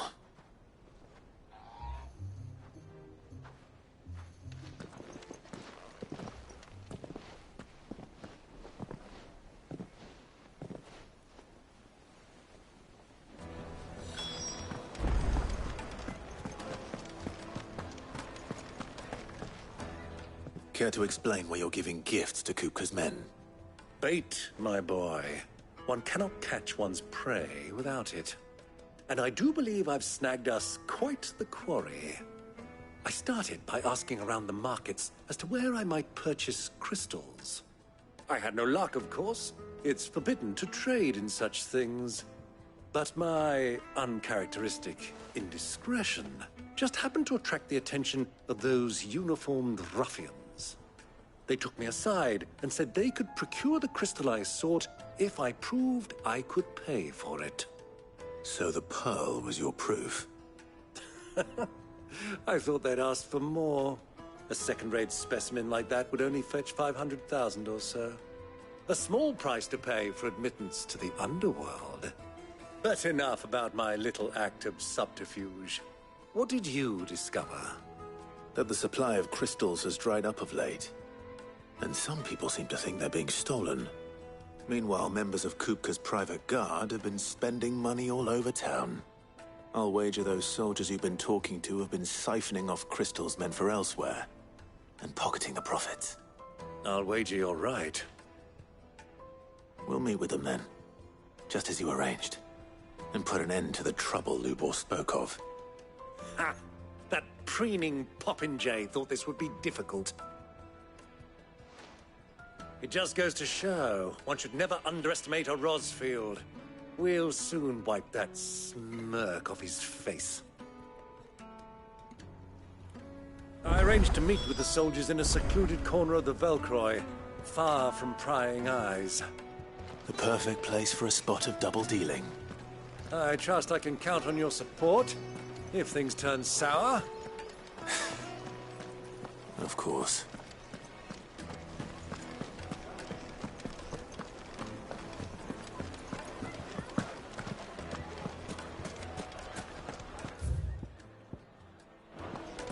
What was all that crashing and banging about before?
Torgal, kill! All yours,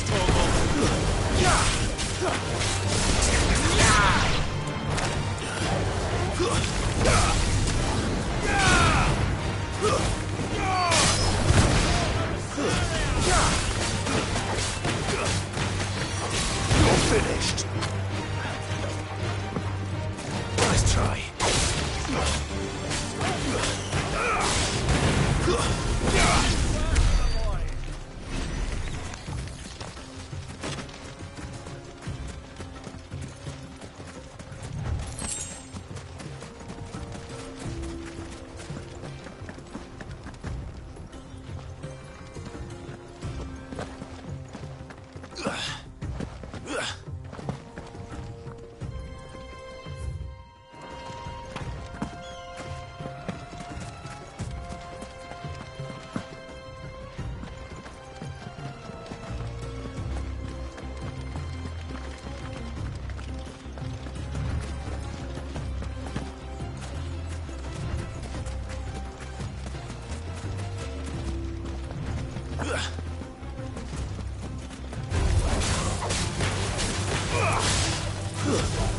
Stay down!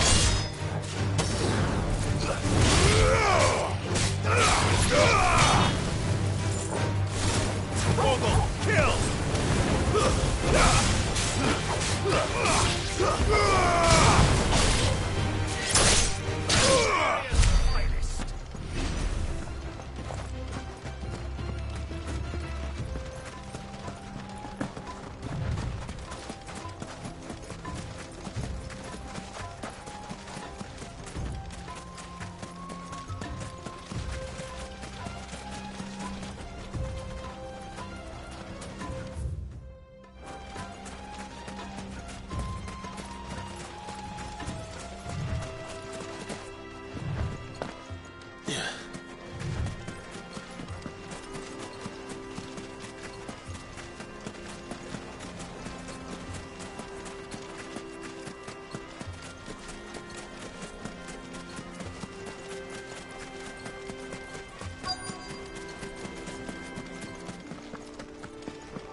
I'll take it from here.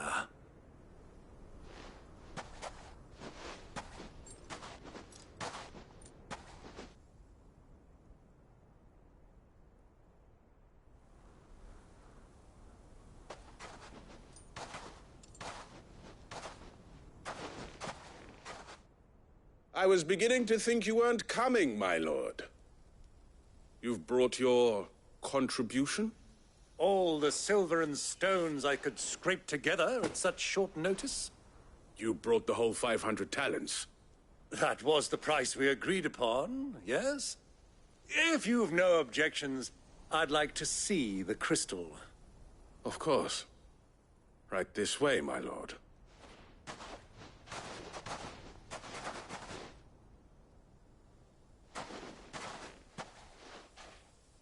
Not bad at all. You weren't lying about the clarity. But what of security? If I were to be stopped on the road, what guarantee have I that it wouldn't be seized as property of the Republic? Because these crystals are no longer the property of the Republic. You're not buying from us. You're buying from them. And we have no more jurisdiction here than you, my lord. But we have ships, and will gladly deliver to a port of your choosing, now that our price has been met. Royalists, eh? What brings you here? Why, to collect their share of Drake's Fang's blessing, of course. Our nations are allies, and so they are entitled to a portion of the Mother Crystal's bounty. And being such good friends, we elected to increase that portion and share the benefits. And now that these crystals are officially property of the Kingdom of Waloed, we are duty-bound not to interfere, no matter where they might happen to end up next. Did you get all that? They're in cahoots! So it would seem. My lord, what is the meaning of this? Double-crossing dogs. They're not here to do business. Kill them. Kill them both!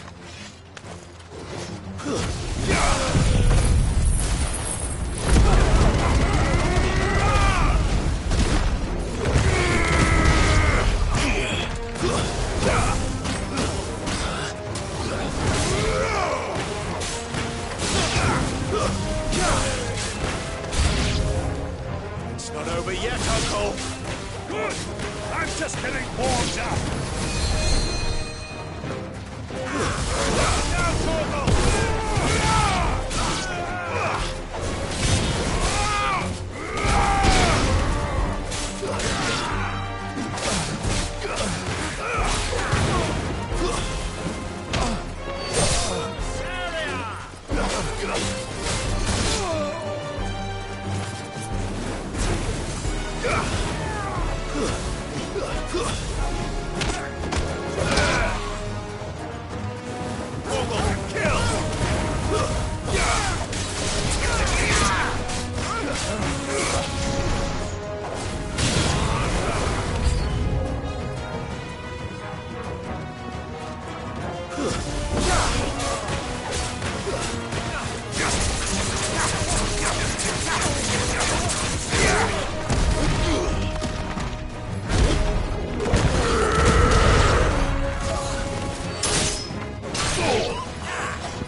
It's over!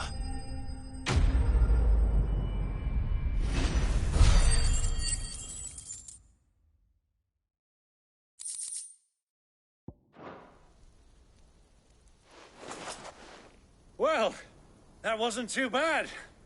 How'd you like my performance, huh?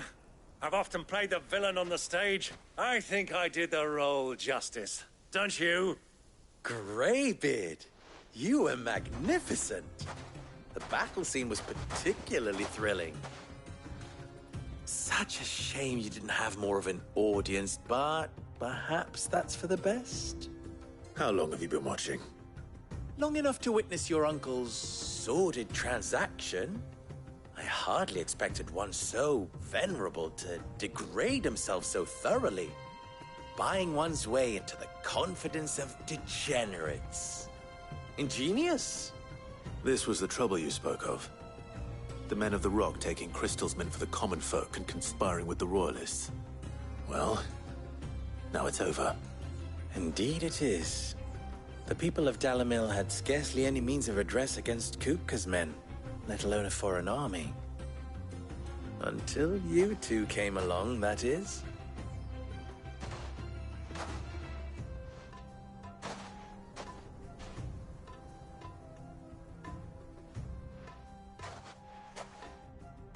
Well, we'd better get these crystals back to town. You won't mind waiting with them while I fetch a wagon.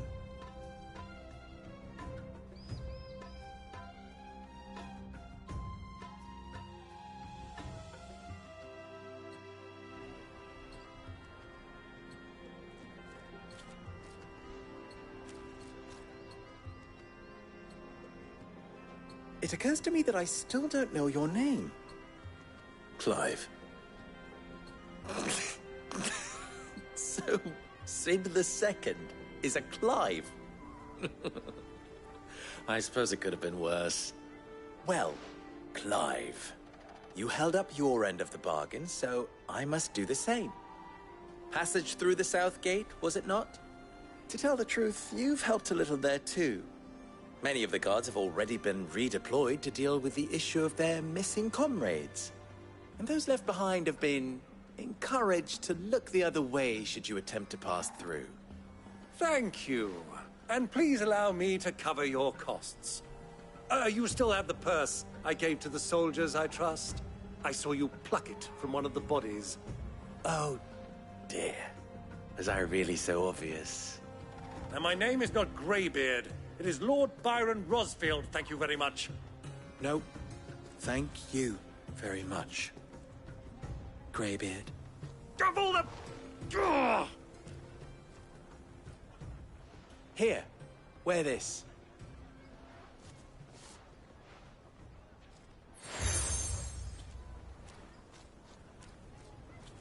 Any friend of mine who sees you with it shall be a friend of yours.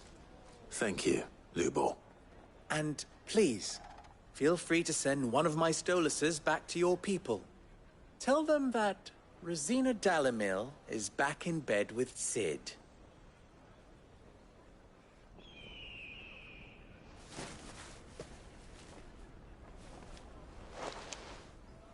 Omia Lostelan. Tuisa Gelis.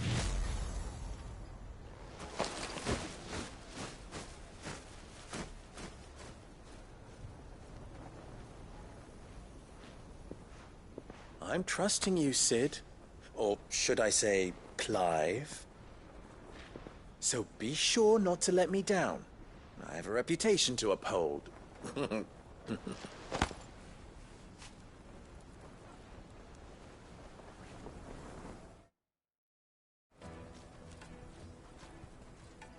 Well then, I wish you a safe journey south.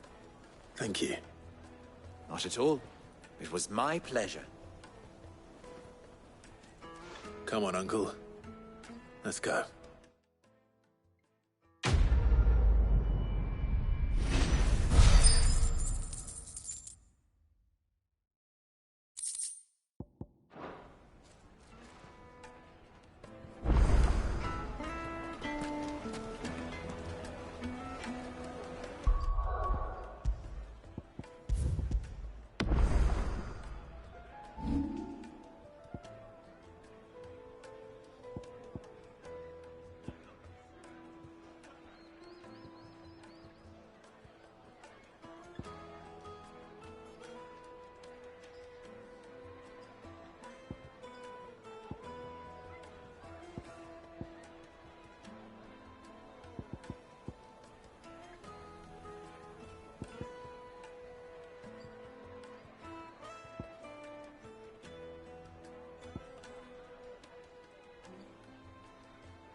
I've never even forged a button.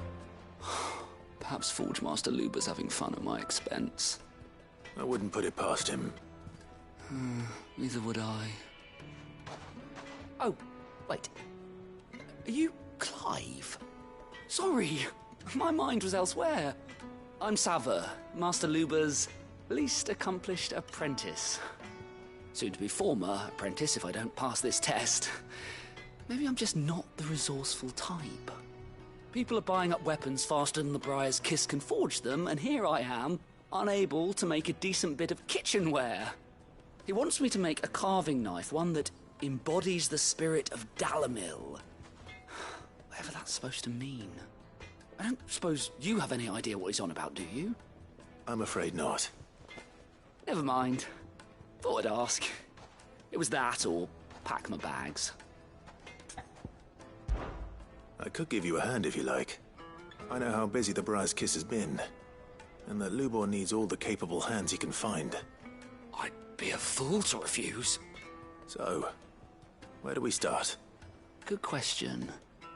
If I'm honest, I've never made any kind of knife before. And then there's this little riddle to keep in mind. The spirit of Dalamil. Nothing is ever simple with that man. The way I see it, there's only one way we'll be solving Lubor's puzzle. We need information. The more the better. You're right. There's no point fumbling in the dark, I suppose. Now, who to speak to first? Well, there's plenty of folk in Dalamil who use knives for a living. There's the butcher, of course, and any number of cooks. They're bound to have an opinion or two about the tools of their trade. All right. I think we have a plan. Let's get to it, shall we? I'll talk to every cook I can find. You speak to the butcher, and anyone else you can think of. All right. Good luck. Let's hope that someone says something useful.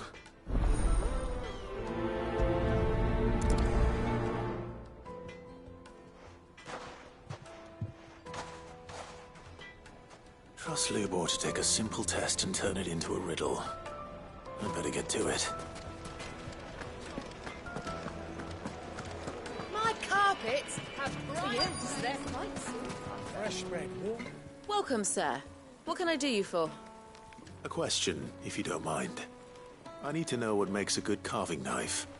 You a blacksmith or something? Something, I suppose. Fair enough. Knives, is it? First and foremost, it's got to hold an edge. Most knives will make it through fat, no problem, but sinew dulls cheap steel in no time. Give me a blade which can slice through anything that crosses my chopping block, and I'm a happy woman.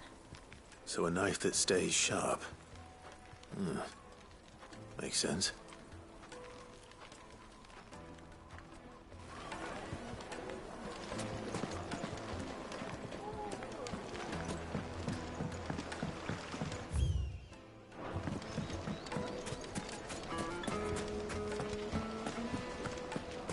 Sweet incense! They've opened the gate! Lubor was true to his word.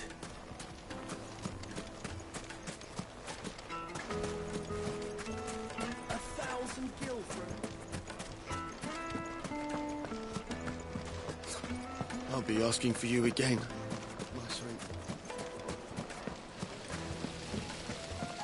Look, Father. Hot water.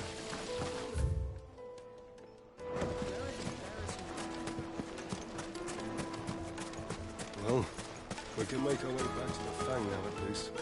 What is it? I'm in no mood for chatter. Sorry. Do you mind if I ask your trade? Hunter, why? I have a question. Can you tell me what makes a good carving knife? I assume you use one out in the field. Has to be able to put up with some punishment. Can't be dealing with a brittle blade, not while I'm on the hunt. If your knife snaps every time you use it, you'll be spending coin as fast as you make it. Times are hard enough as it is. Thank you. I won't keep you any longer. All business, eh? Man after my own heart. So, a carving knife should be hard-wearing and hold an edge. Hardly a revelation. Let's hope Sava had better luck than I did. Turns, keep the darkness from your door. Silver platters! Plates and pots! Bowls and... Take a sniff, good sir. The finest fabrics! Fresh from the... So, how'd it go? You learn anything useful, or should I be looking for a new trade? Only that a blade should be durable and stay sharp. But I don't see how that relates to the spirit of Dalamil. I didn't have much luck either. All the cook said was that he needs his knives to be light. Too heavy and they do his shoulder in. So we're no better off than when we started.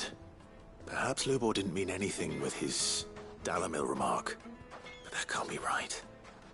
I've bandied enough words with the man to know that he chooses them carefully. No. We must be missing something. Something right in front of our noses, most likely. No doubt you're right, but I have to make a start soon. I can't put off making this knife forever. Agreed. Lubor wouldn't like that much. Right. I've been trained to work iron. The cheap stuff, mind. But it's hardy enough if you don't hammer it too thin, and it sharpens up nicely with a bit of effort. Trouble is, it's either durable or it's light. Meaning someone is going to be disappointed. Forge Master Lubor, probably. Is there no one else you can turn to? Someone who knows their metals, perhaps? The other apprentices know better than to help me with my test. But maybe there is someone I could turn to. A merchant, a favourite of Forge Master Lubor's, who sells metals to tradesmen passing through the Valcroy. I bet she'd know a thing or two.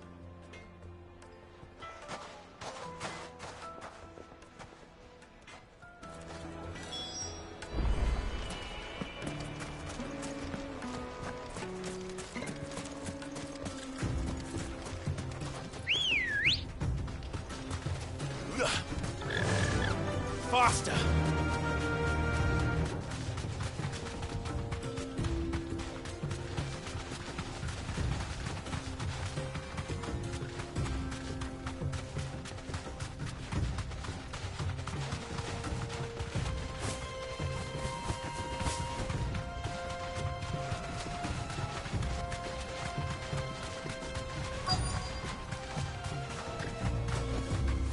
You deserve a rest.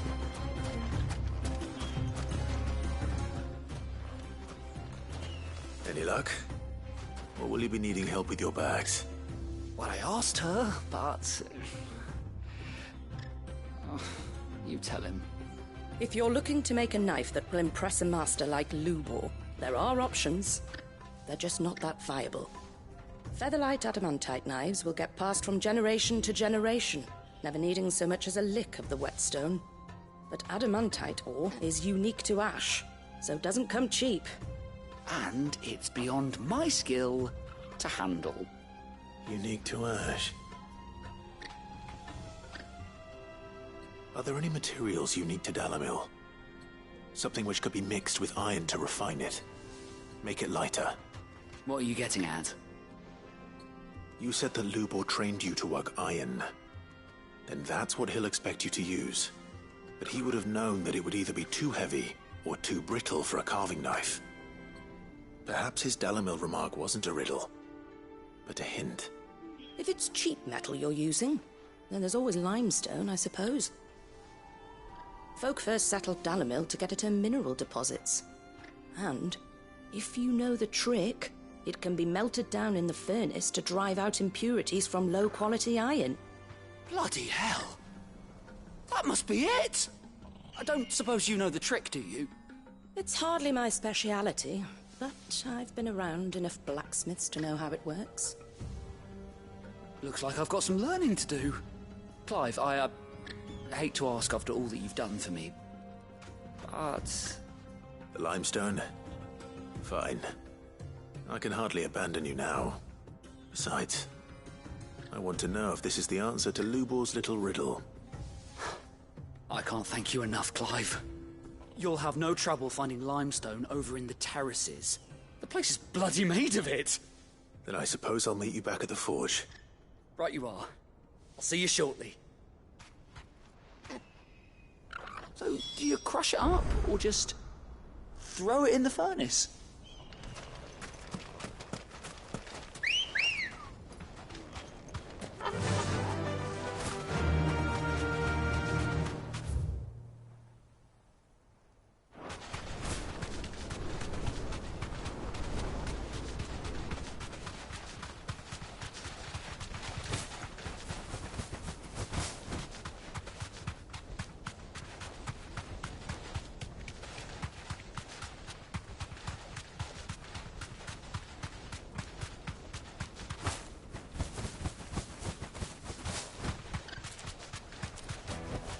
Back to the stables, girl.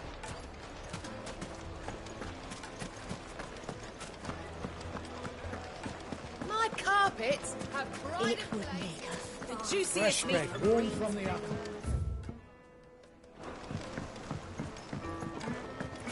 Made from the stoutest stoneware. Just look at the detail. Sweet incense. What candle? We should get going soon.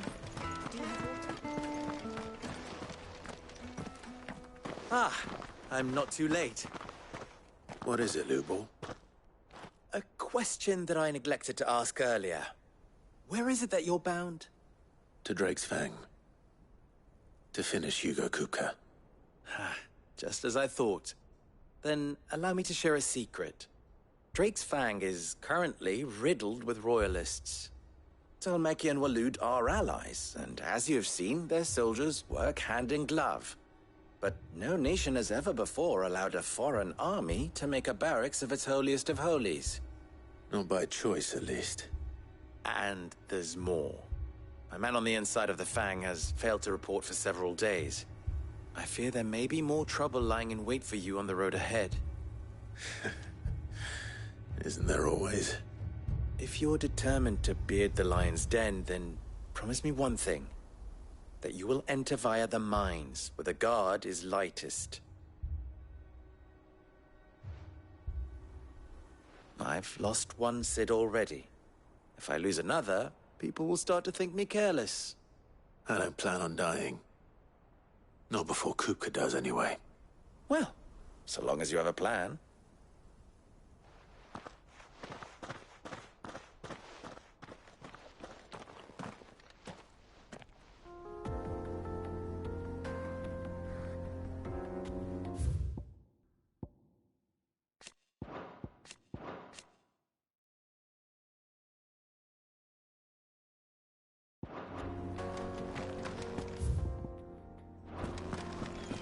Drake's Fang should be just beyond these springs.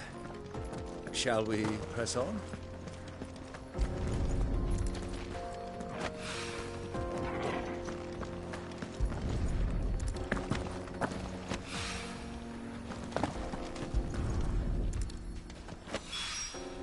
One rock looks a lot like another. But hopefully this is what Sava needs.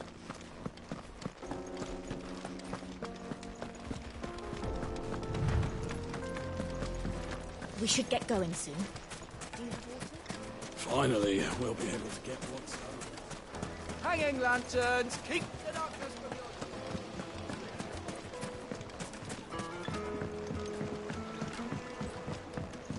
your... Light, meat, and dark. Fresh from the... Yes, they're The finest fabrics. Fresh from the... I wasn't sure how much you'd need, but I hope this is enough.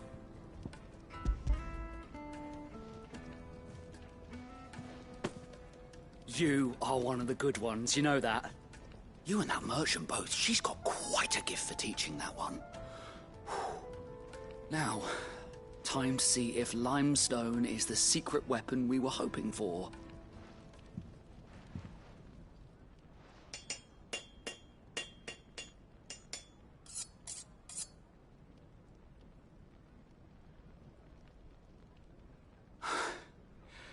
That'll do, I reckon. A knife forged from the very rocks of Dalamil. Her spirit, if you will. It's a fine-looking blade. I only hope Master Lubor agrees. That sounds like my cue. And just as well. I was getting tired of waiting. I'm sorry, Forge Master Lubor. Let's take a look then, shall we? First things first, Sava, do you think this is a carving knife worthy of the fine people of Dalamil? I'd like to think so. But what do you think? What do I think indeed? It's sharp-ish, but it won't last long with hard use. And it's heavy, heavier than it should be. You might not think it just to hold it for a moment, but sell that to a cook and you'll never hear the end of it. It looks like someone paid a visit to the terraces. The limestone was a step in the right direction, granted, but one that still leaves you short of the mark. And I was so certain I had it all worked out. I don't know who you found to teach you that little trick, but it certainly shows initiative. Next question. How much do you think I would charge if I'd made this? Well, if it took you even a fraction of the time it took me, I would say you could demand a heavy purse. And who would be able to pay that? The butcher? The hunter? The cooks over at the inn? Dalamil is home to humble traders, not wealthy lords and ladies. Rule number 1 in any business, Sava, know your customers. Yes, Forge Master. This is just about passable. But only just. I'd say you're worth keeping around a little longer. Starting tomorrow, you'll have an anvil of your own. I will. Thank you. I was wondering, what would you do if you were asked to forge a carving knife? I'd do what I always do. Ask who it's for. If it was for the butcher, I'd make sure it holds an edge. For the hunter, I'd make it as tough as Titan. For the cook, light as a feather.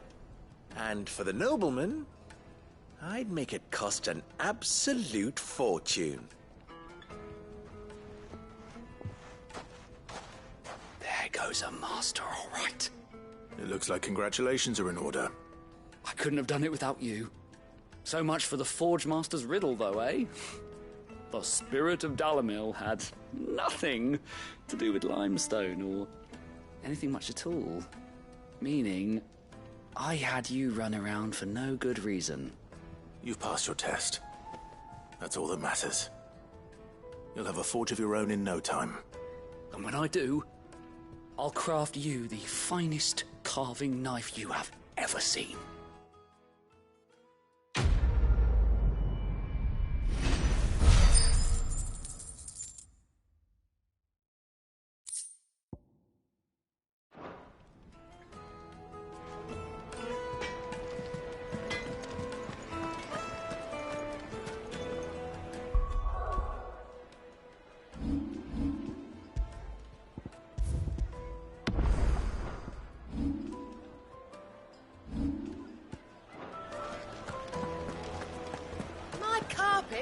The most fragrant herbs needed to a silken softness. Plates and pots! Bowls and basins! Everything I've worked for. All those years of toil. Every coin I've ever earned is tied up in this place. Are you all right? The baths are closed. Leave me be. On second thought, perhaps you are just what I need. Might your services be for hire? That depends on the job. I'd have you save my business, the baths. The water's turned scalding hot and all the crystals in Dalamil wouldn't be enough to cool it. I've no doubt that my woes stem from the water's source. But I can't go and investigate for fear of my customers thinking I've abandoned the place.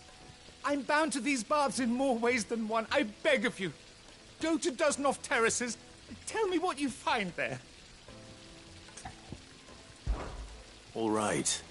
I'll go and take a look. Wonderful. It's not far. Leave the market by the south gate. The smell of sulphur will guide you the rest of the way. These baths are all that keep me from an ignoble end in a debtor's prison.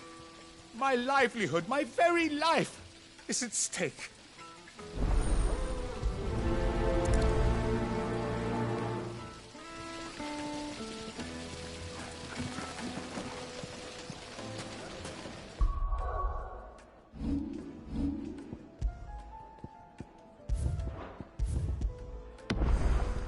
Silver...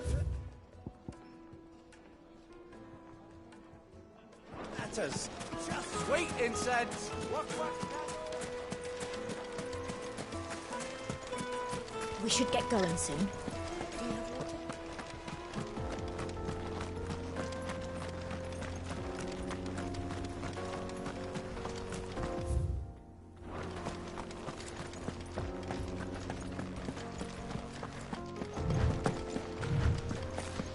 Come on, girl, the gate's open.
By the flames. That explains the heat.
Let's cool things down a bit. Let's hope it's enough to keep the baths from boiling.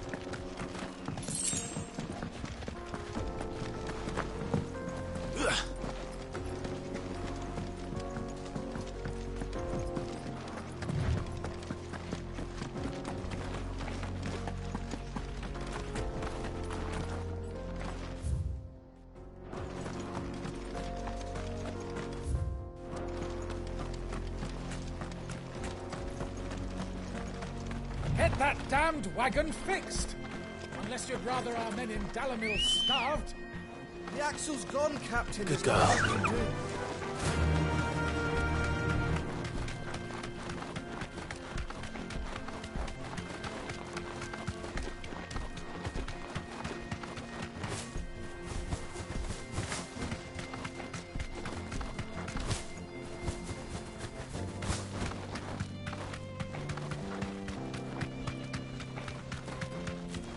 Come on, girlie.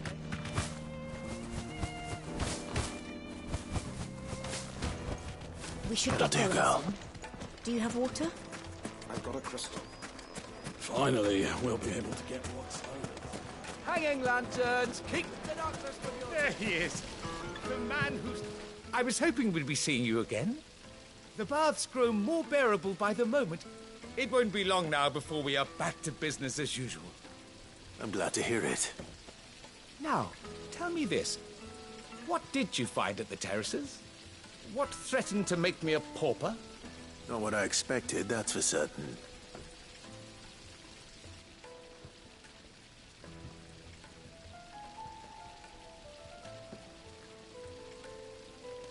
You tell a fine story. That's not to say I don't believe you, though. Creatures made of flame, eh? That's something new to worry about. But I burdened you with my worries enough already. Here, a small something by way of thanks. Right. It's high time I got back to work. With a little luck, the day might yet be salvaged.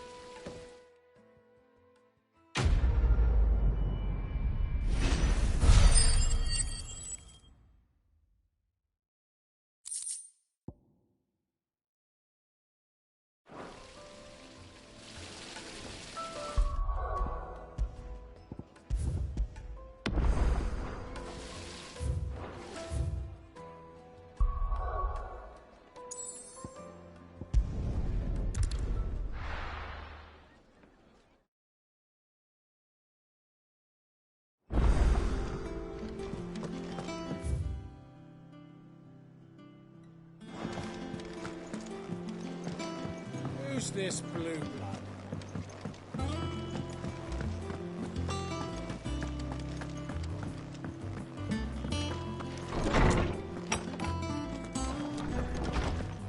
Tome says he's looking for books about Torval. I know. Is there something I might assist you with, Clive? I have compiled some new entries, if you would like to see them. If you have a question for me, I should be happy to answer it.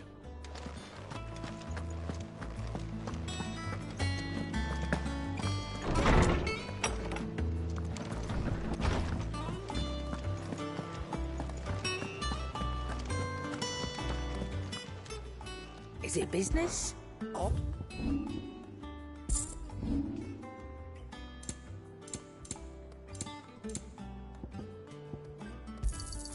It'd better all be here. Clive, not saying Thornian, do you? Should last you a good while.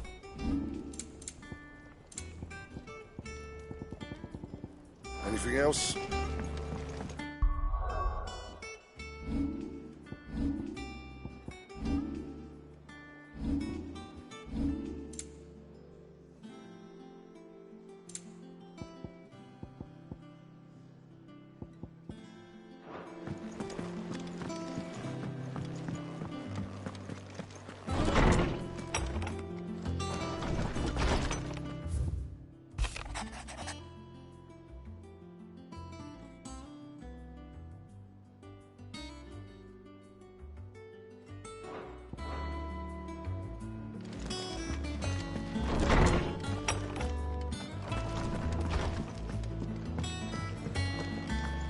Sid's going to find Cooker and finish them.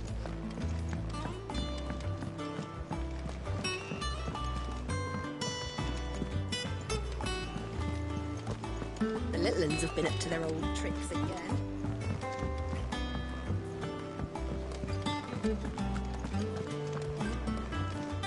And how may I assist you today? Allow me to educate you.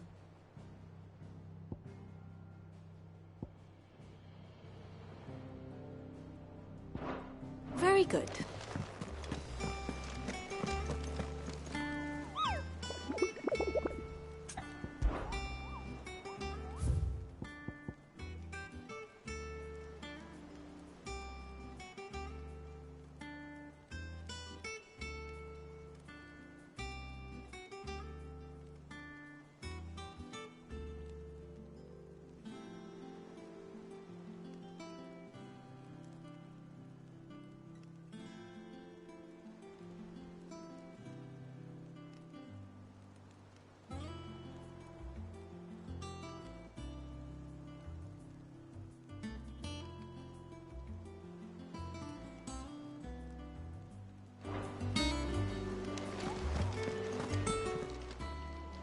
Oh, I wasn't expecting you back.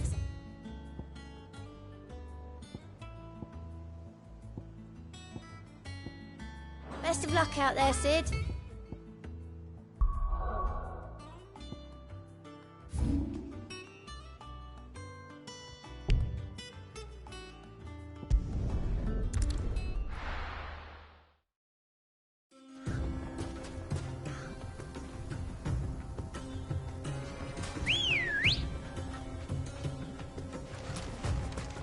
Let's go.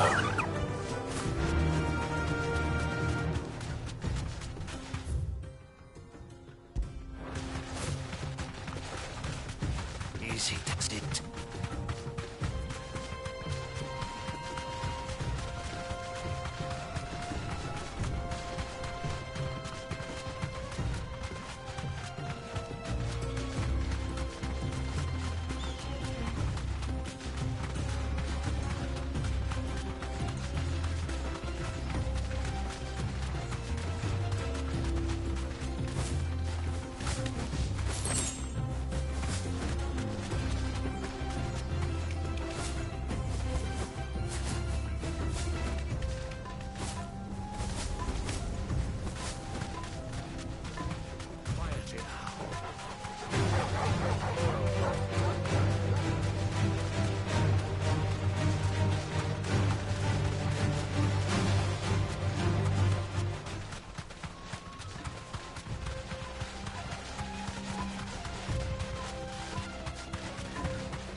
Be safe.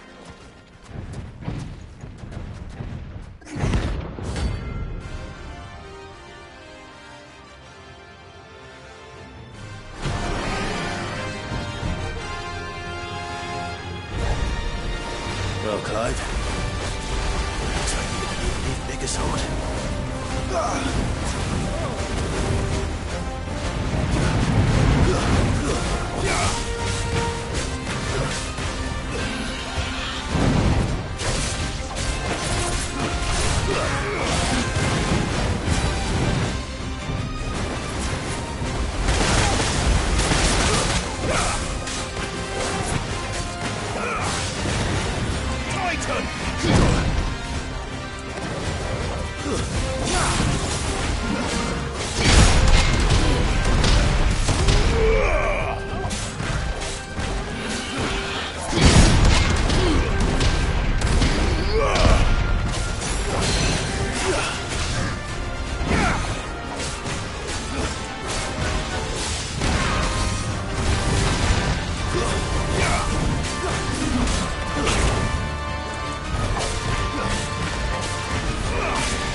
It should have stayed in its shell.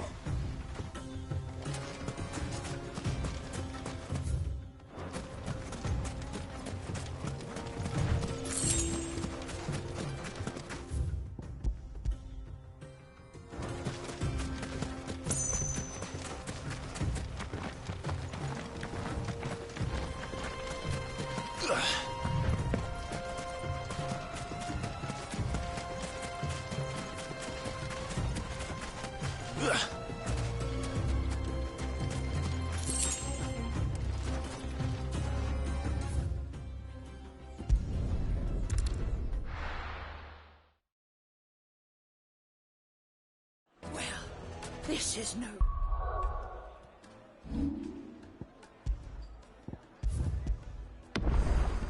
Good. I was hoping to get out... Is it true what I'm hearing? My carpet... The most fragrant herbs and... Fresh bread, warm from the oven. Made from the stoutest stoneware. Sweet incense. We should get going soon. Do you have water?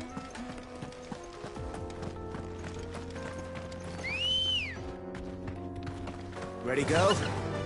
Faster! Come on, girlie.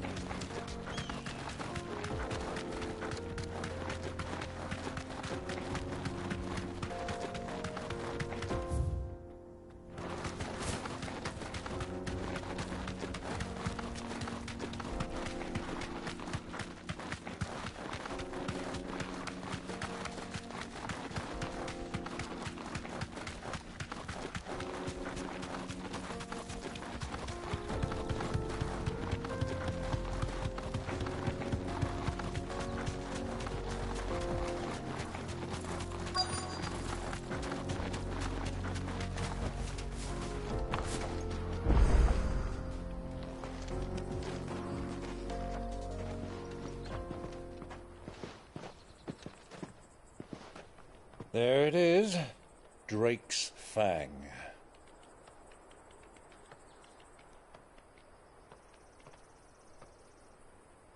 Kupka will be hiding inside. Along with goodness knows how many guards, all on highest alert. You'll need to keep your wits about you if you're to reach him. So be careful. I will, Uncle.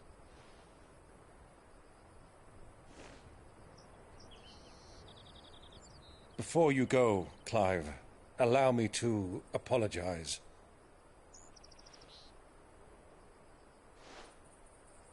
After what befell at Phoenix Gate and the crisis that followed in its wake, I fled.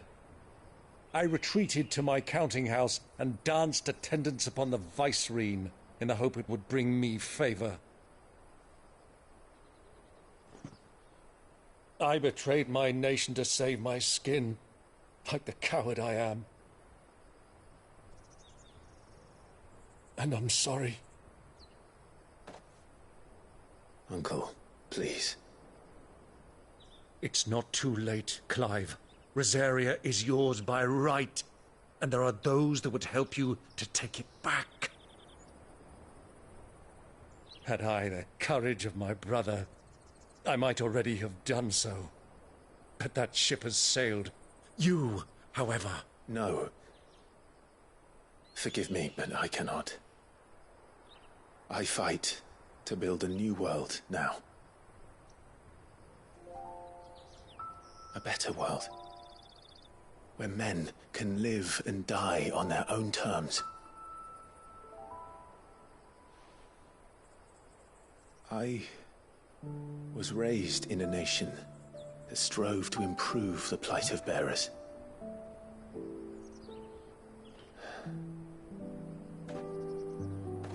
Only later did I realize that spark of freedom did not arise by chance, but was kindled by my father. You would see me follow in his footsteps. And that is exactly what I mean to do. Not by ruling Rosaria, but by extending his ideals to the whole of the twins. Though every soul in the realm may judge my actions heresy,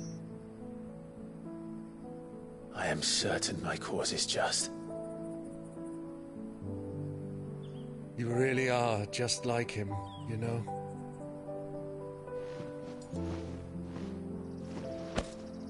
Thank you, Clive, for coming back to me. I am proud to call you nephew.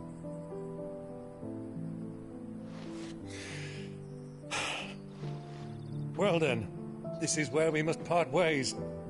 Wish me luck in convincing my Canvarian friend to share his considerable talents.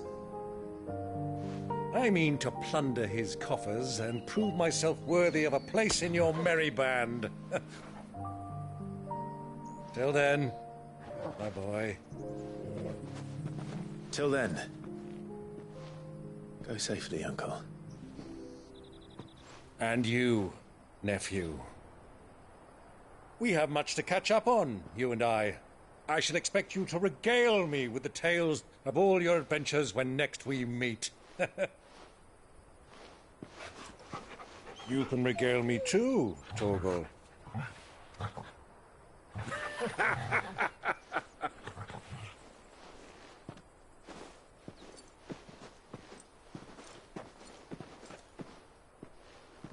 I'm coming for you, Kupka.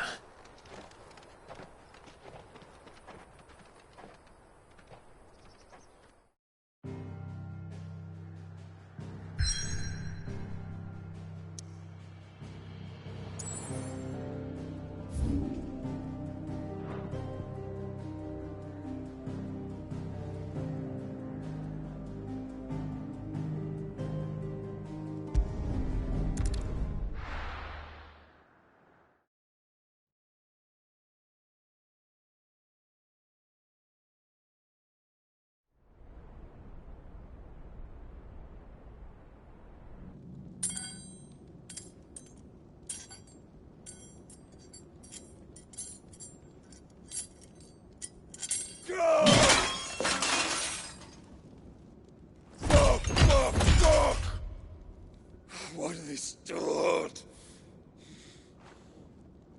What has that gutter rat done to me?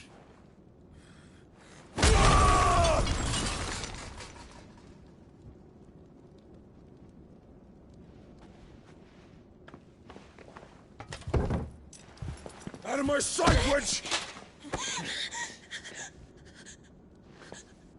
I'll kill you, Rosfield!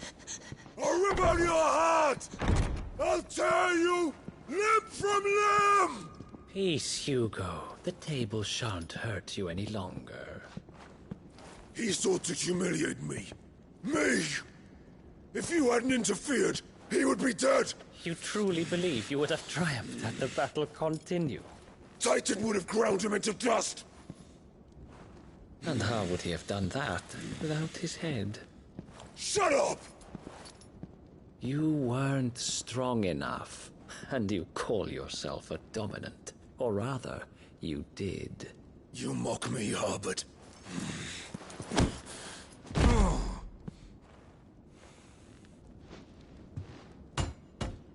Do you see, Hugo? You are weak. Fuck! But so long as that fire burns within you, there is still hope. There may yet be a way for you to take your revenge. Tell me, what must I do? Please, I'll do anything. Just tell me.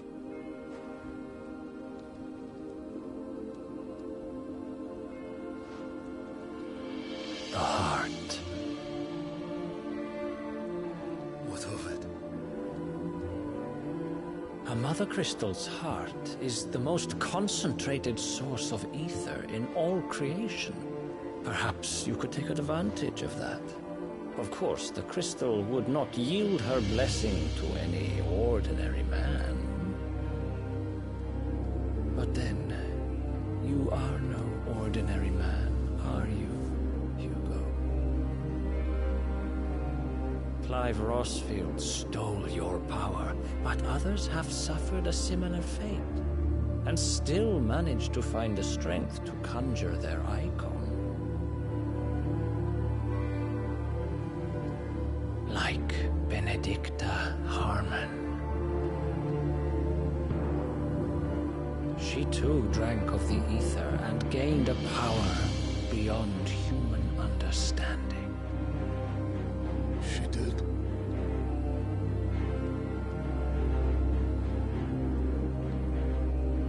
Benedicto. Benedict.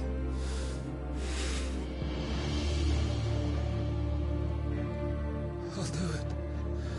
My love. I'll avenge you.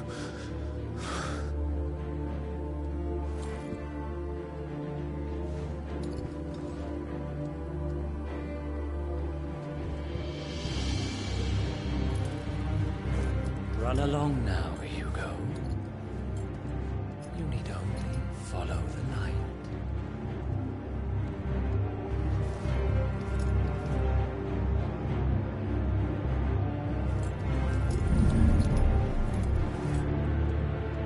Muthos is here. Very well, it shall be so. You may leave everything to me, Your Majesty.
Did the royalists bring them from Ash?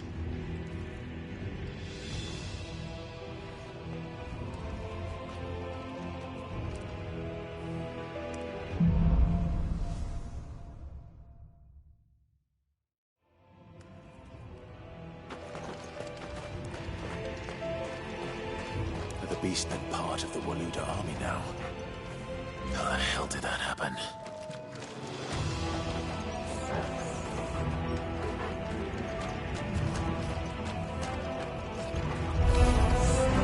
Spotted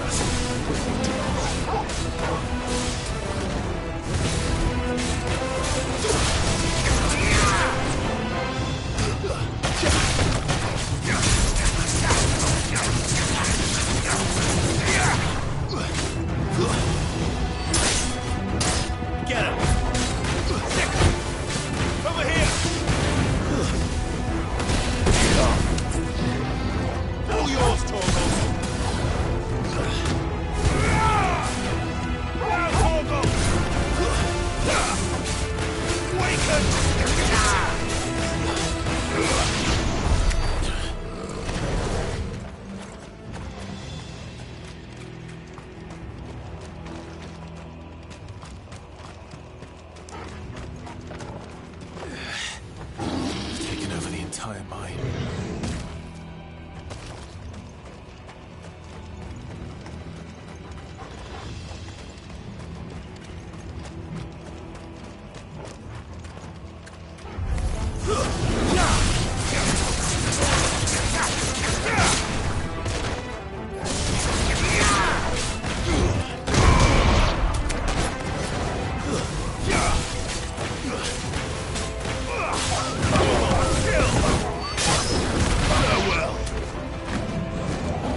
to the men of the Rock.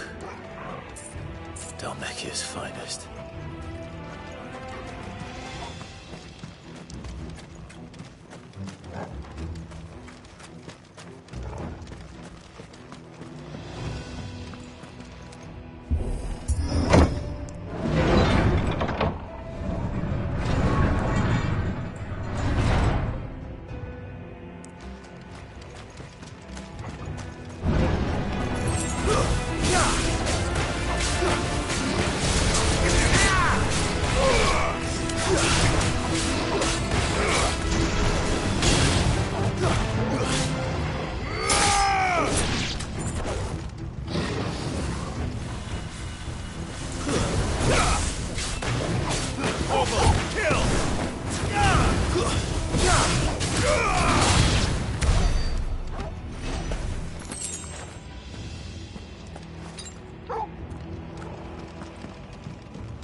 Won't be going any further this way.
won't be sneaking past this one. How did it get in here?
By the flames.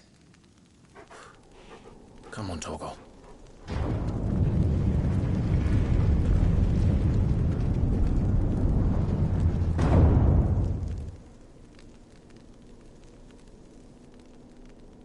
Kupka never did do things by halves.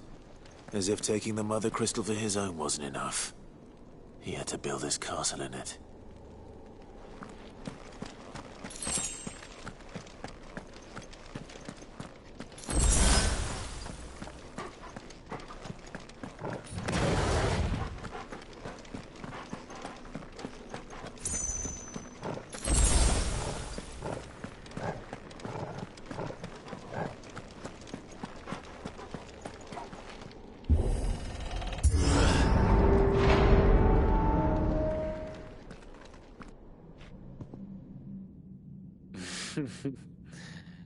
Let the trial begin.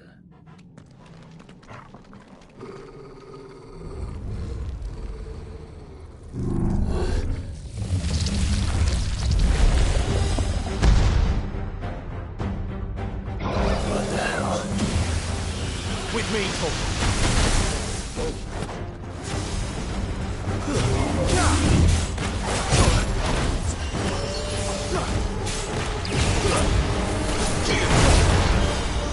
To me, boy!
seems were expected.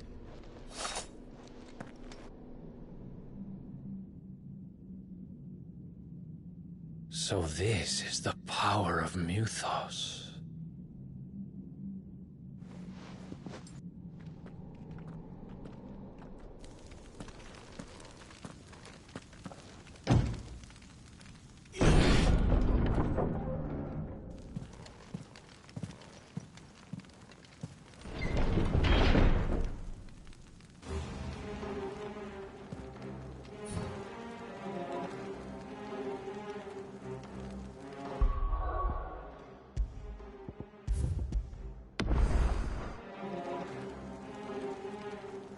Did the orcs do this too?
What the hell is going on? Are these things here for me? Or for him?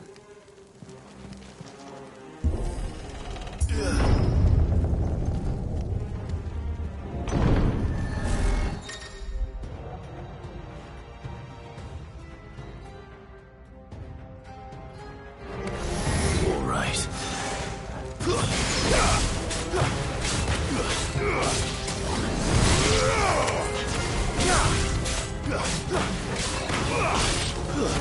Stay down!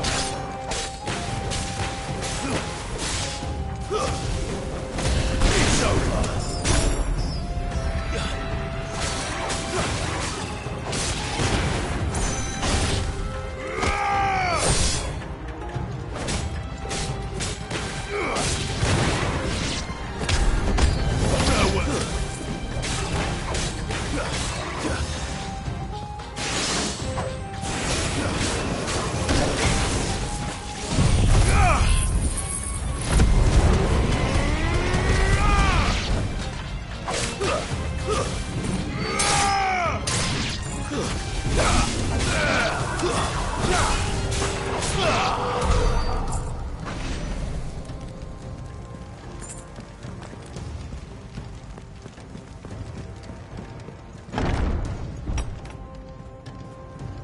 First orcs, now these nightmares. Is this your doing, Ultima?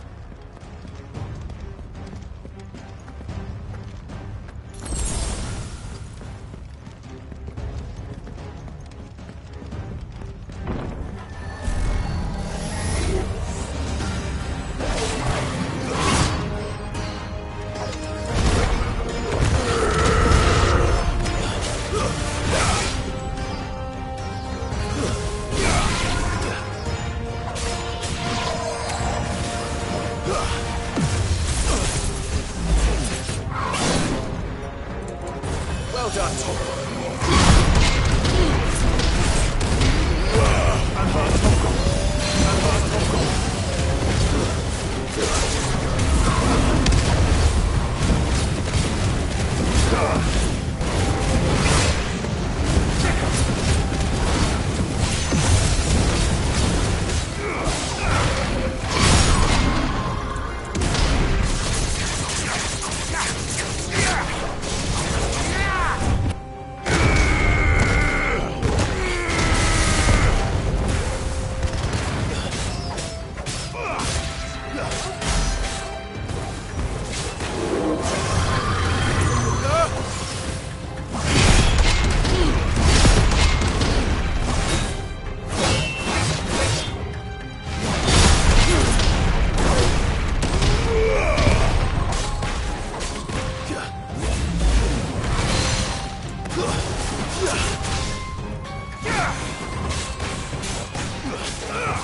You've been busy, Kupka.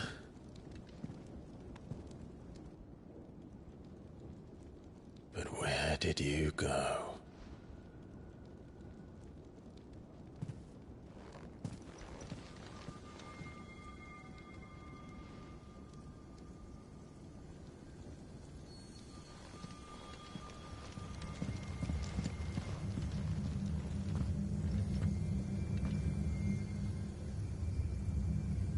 The heart.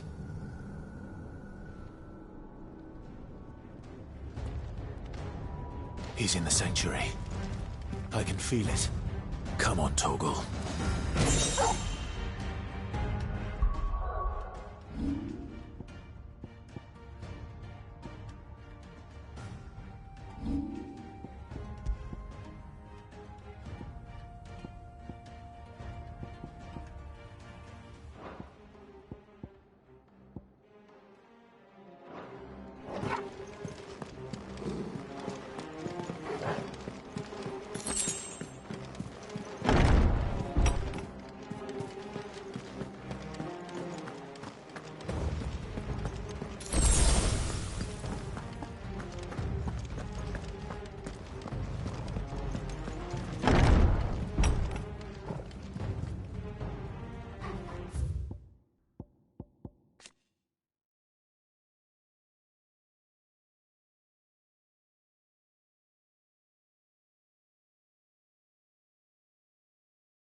Just what I needed.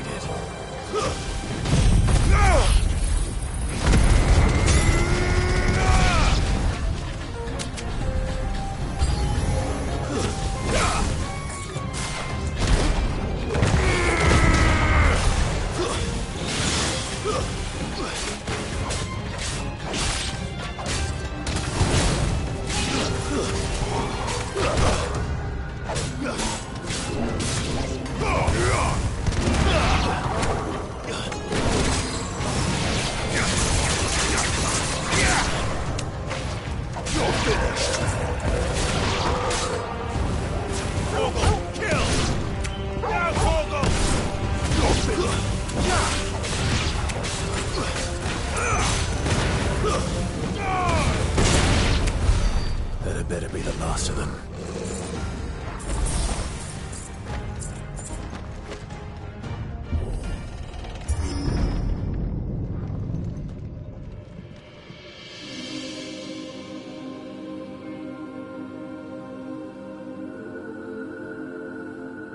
Directo, my everything.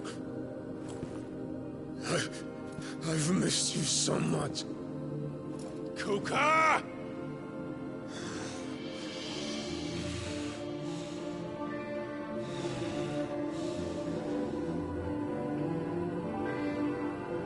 I swear to you, my love,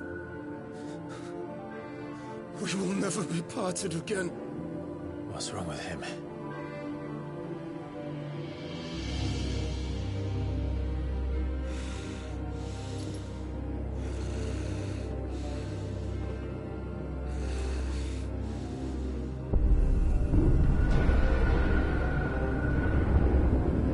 You got away from her!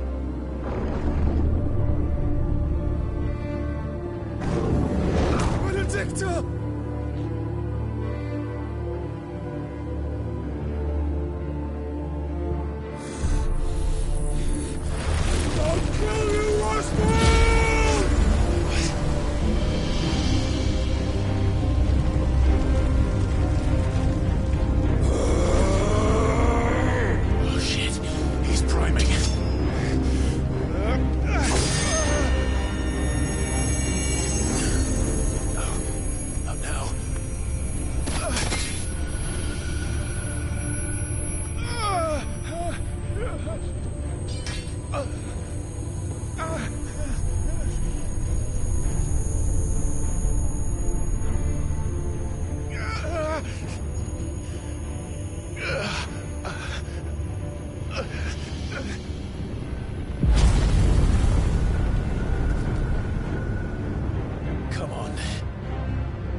But if you can do it, then so could I!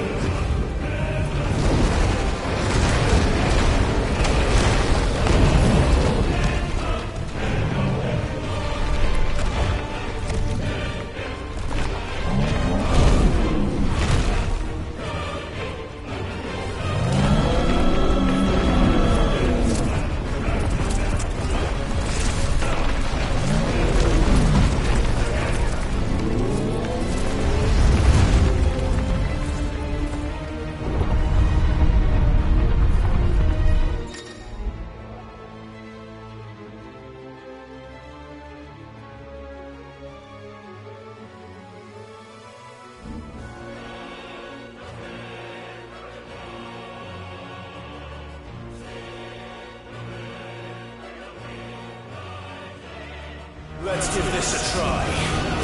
Not bad.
What do you want? Your soul is tainted with worthless human will, yet your thirst for power remains undiminished. With every sip you take, you grow in strength, and soon you shall achieve perfection. I don't know what you're talking about. You will accept us, Mythos. It is inevitable. You were created for this purpose, and you shall serve it. Never!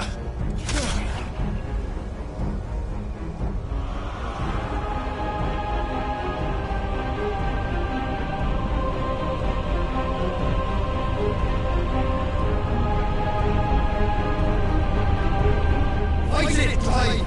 Don't let him in! Consciousness. We see now. Human will is so insubstantial it cannot exist in isolation. You mitigate its weakness by interweaving it with your consciousness. We believed we had merely to purge you of your will to claim our vessel.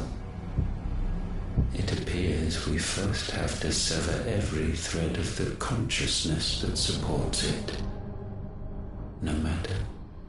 The time to build a new world is not yet upon us. We will contemplate.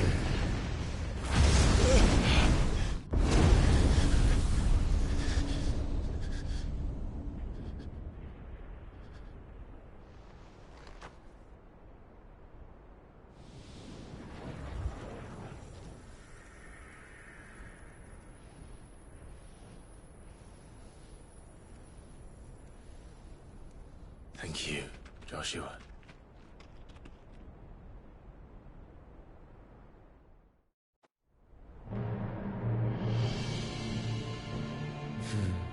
One can no more command the power of ether by drowning in its flood than one can constrain the tides by standing in the sea.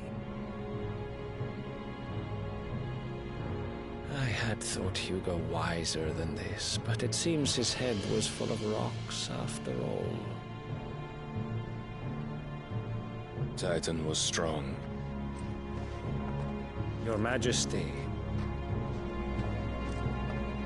But Mythos is stronger. For 5 years, that man lived only for revenge. Clinging fast to a fiction, even as it swept him into the abyss.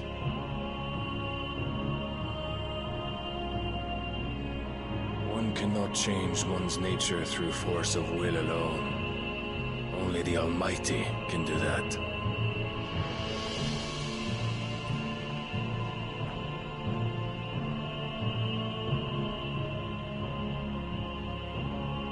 Hugo Kupka, the man who gave his life for a woman's head. A fool like all the rest.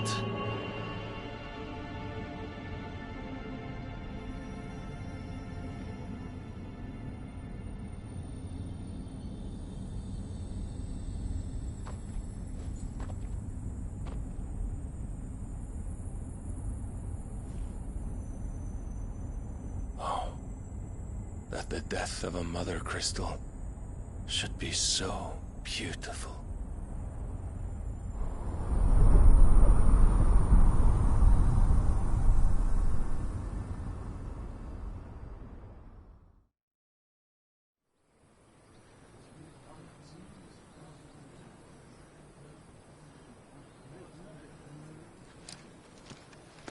Some medicine, my lord?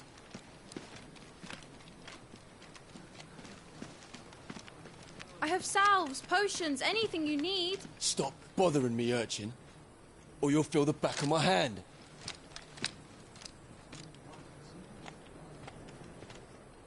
You must consider your health, my prince. If a show of force is needed to keep the Dalmex at bay, you may trust in your dragoons.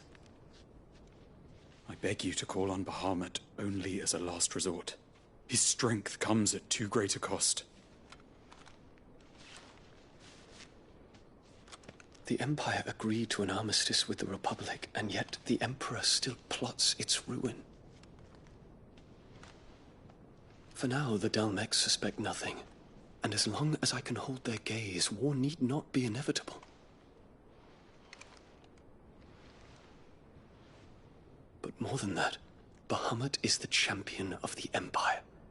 When our people look to the heavens, the sight of him gives them hope.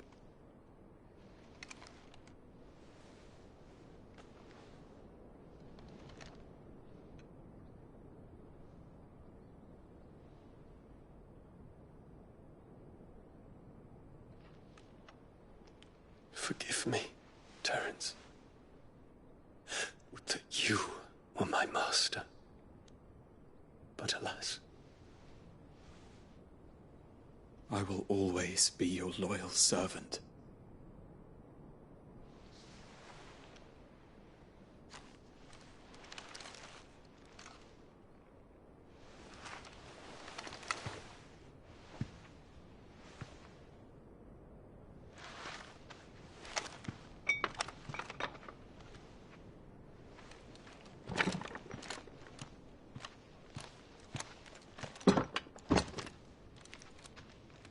Should the Council's brazen maneuvering prompt the Republic to tear up their own treaty and launch a new assault, our soldiers would advance to meet them, cutting across the Central Isles, but not in time to prevent their forces from breaching the southern defenses and storming Twinside. And so the capital would become a battlefield. Thousands of innocents would die. I cannot allow that to happen. There is one small mercy, at least. You will not be forced to do battle with Titan.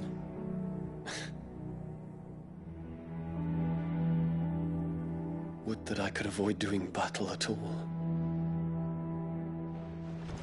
1,000 pardons, Your Highness. What is it?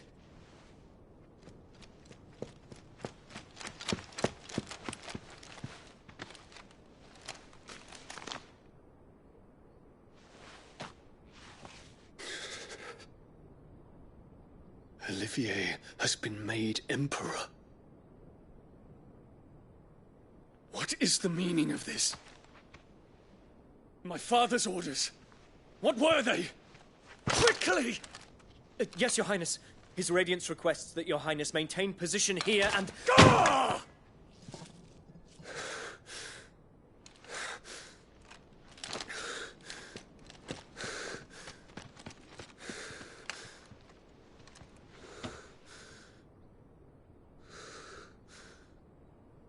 Terence.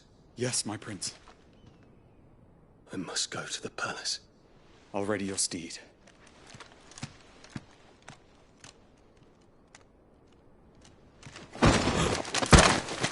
What is it now?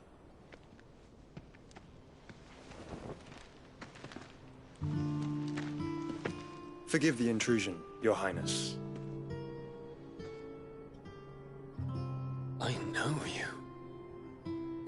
At ease. We stand in the presence of the Phoenix. You wouldn't want to get your fingers burned. I hope I'm not interrupting. Not at all. Though I admit, I did not expect such a distinguished guest. How many years has it been since the Remembrance ceremony? 20? I thought you long dead. Do I address a ghost?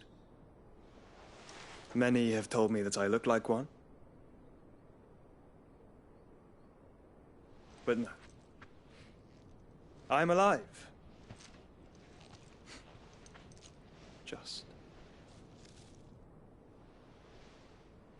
Prince Dion of the House Lesage, I have a tale to tell you.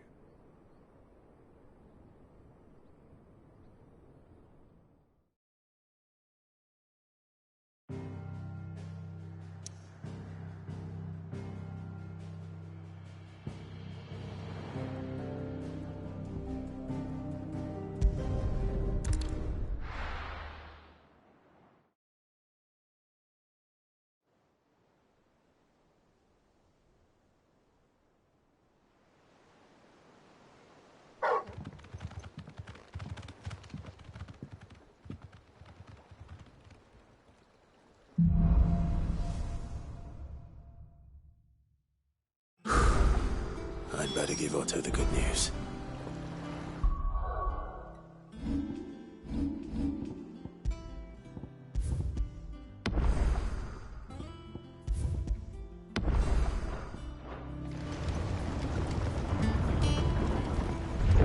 Always need patching home, Sid.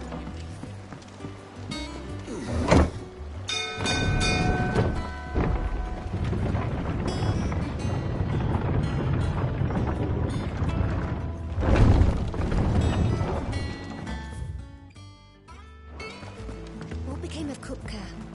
Why haven't we heard anything?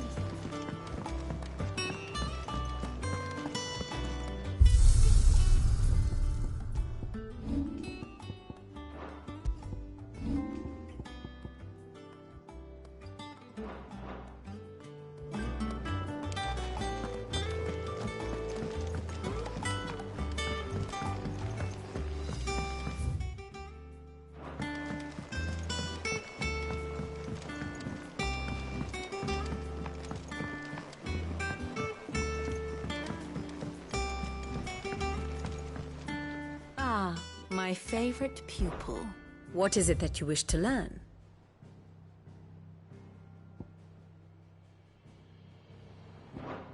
Study it well, Clive. The state of the realm is ever-changing, Clive.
Take a sniff, good sir. Fresh bread, warm from the oven. Oh, Made from the stoutest stoneware.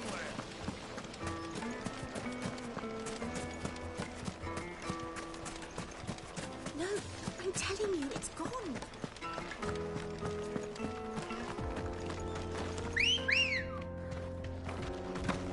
Come on.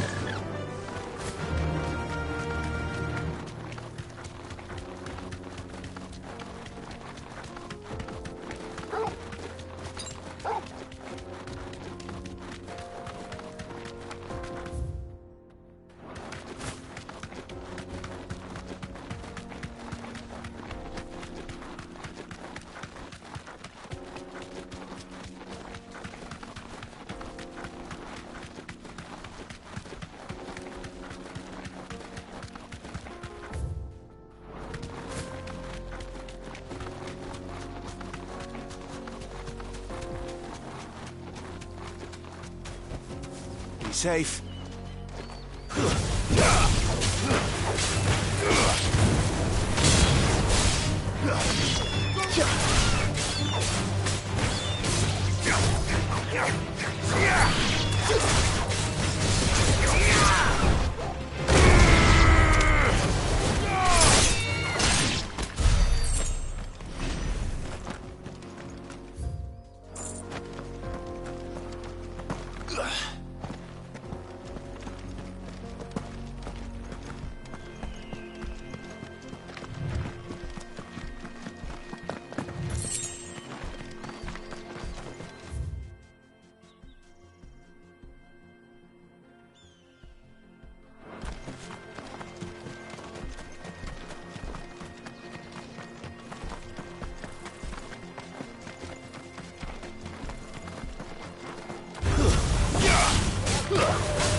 All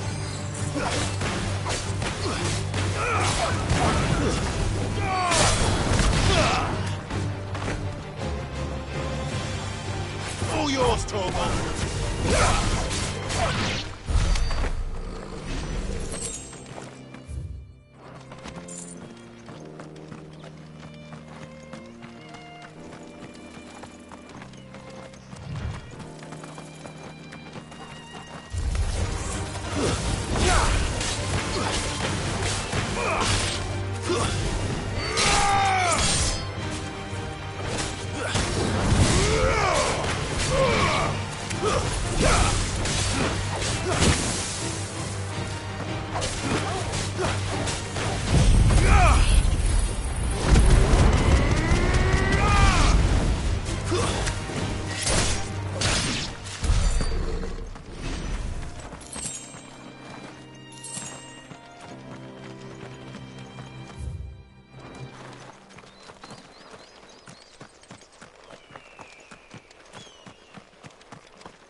Playtime for the pack, is it? Let me introduce you to mine.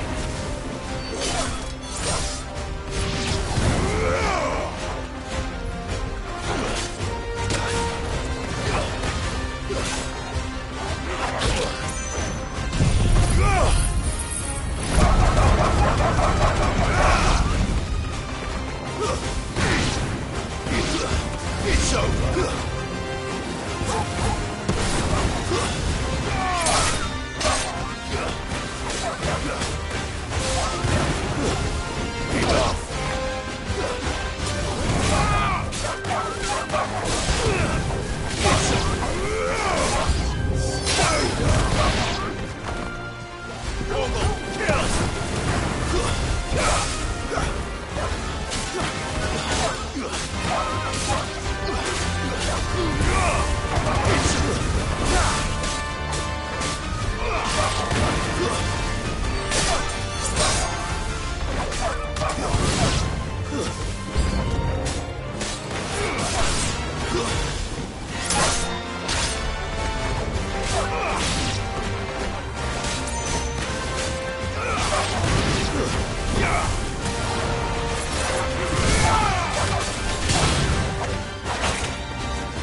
And then there was one.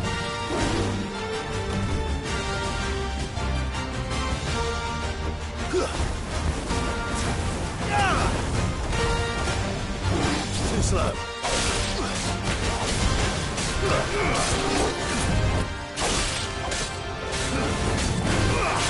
Too slow.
wasn't too bad, was it, Torgal?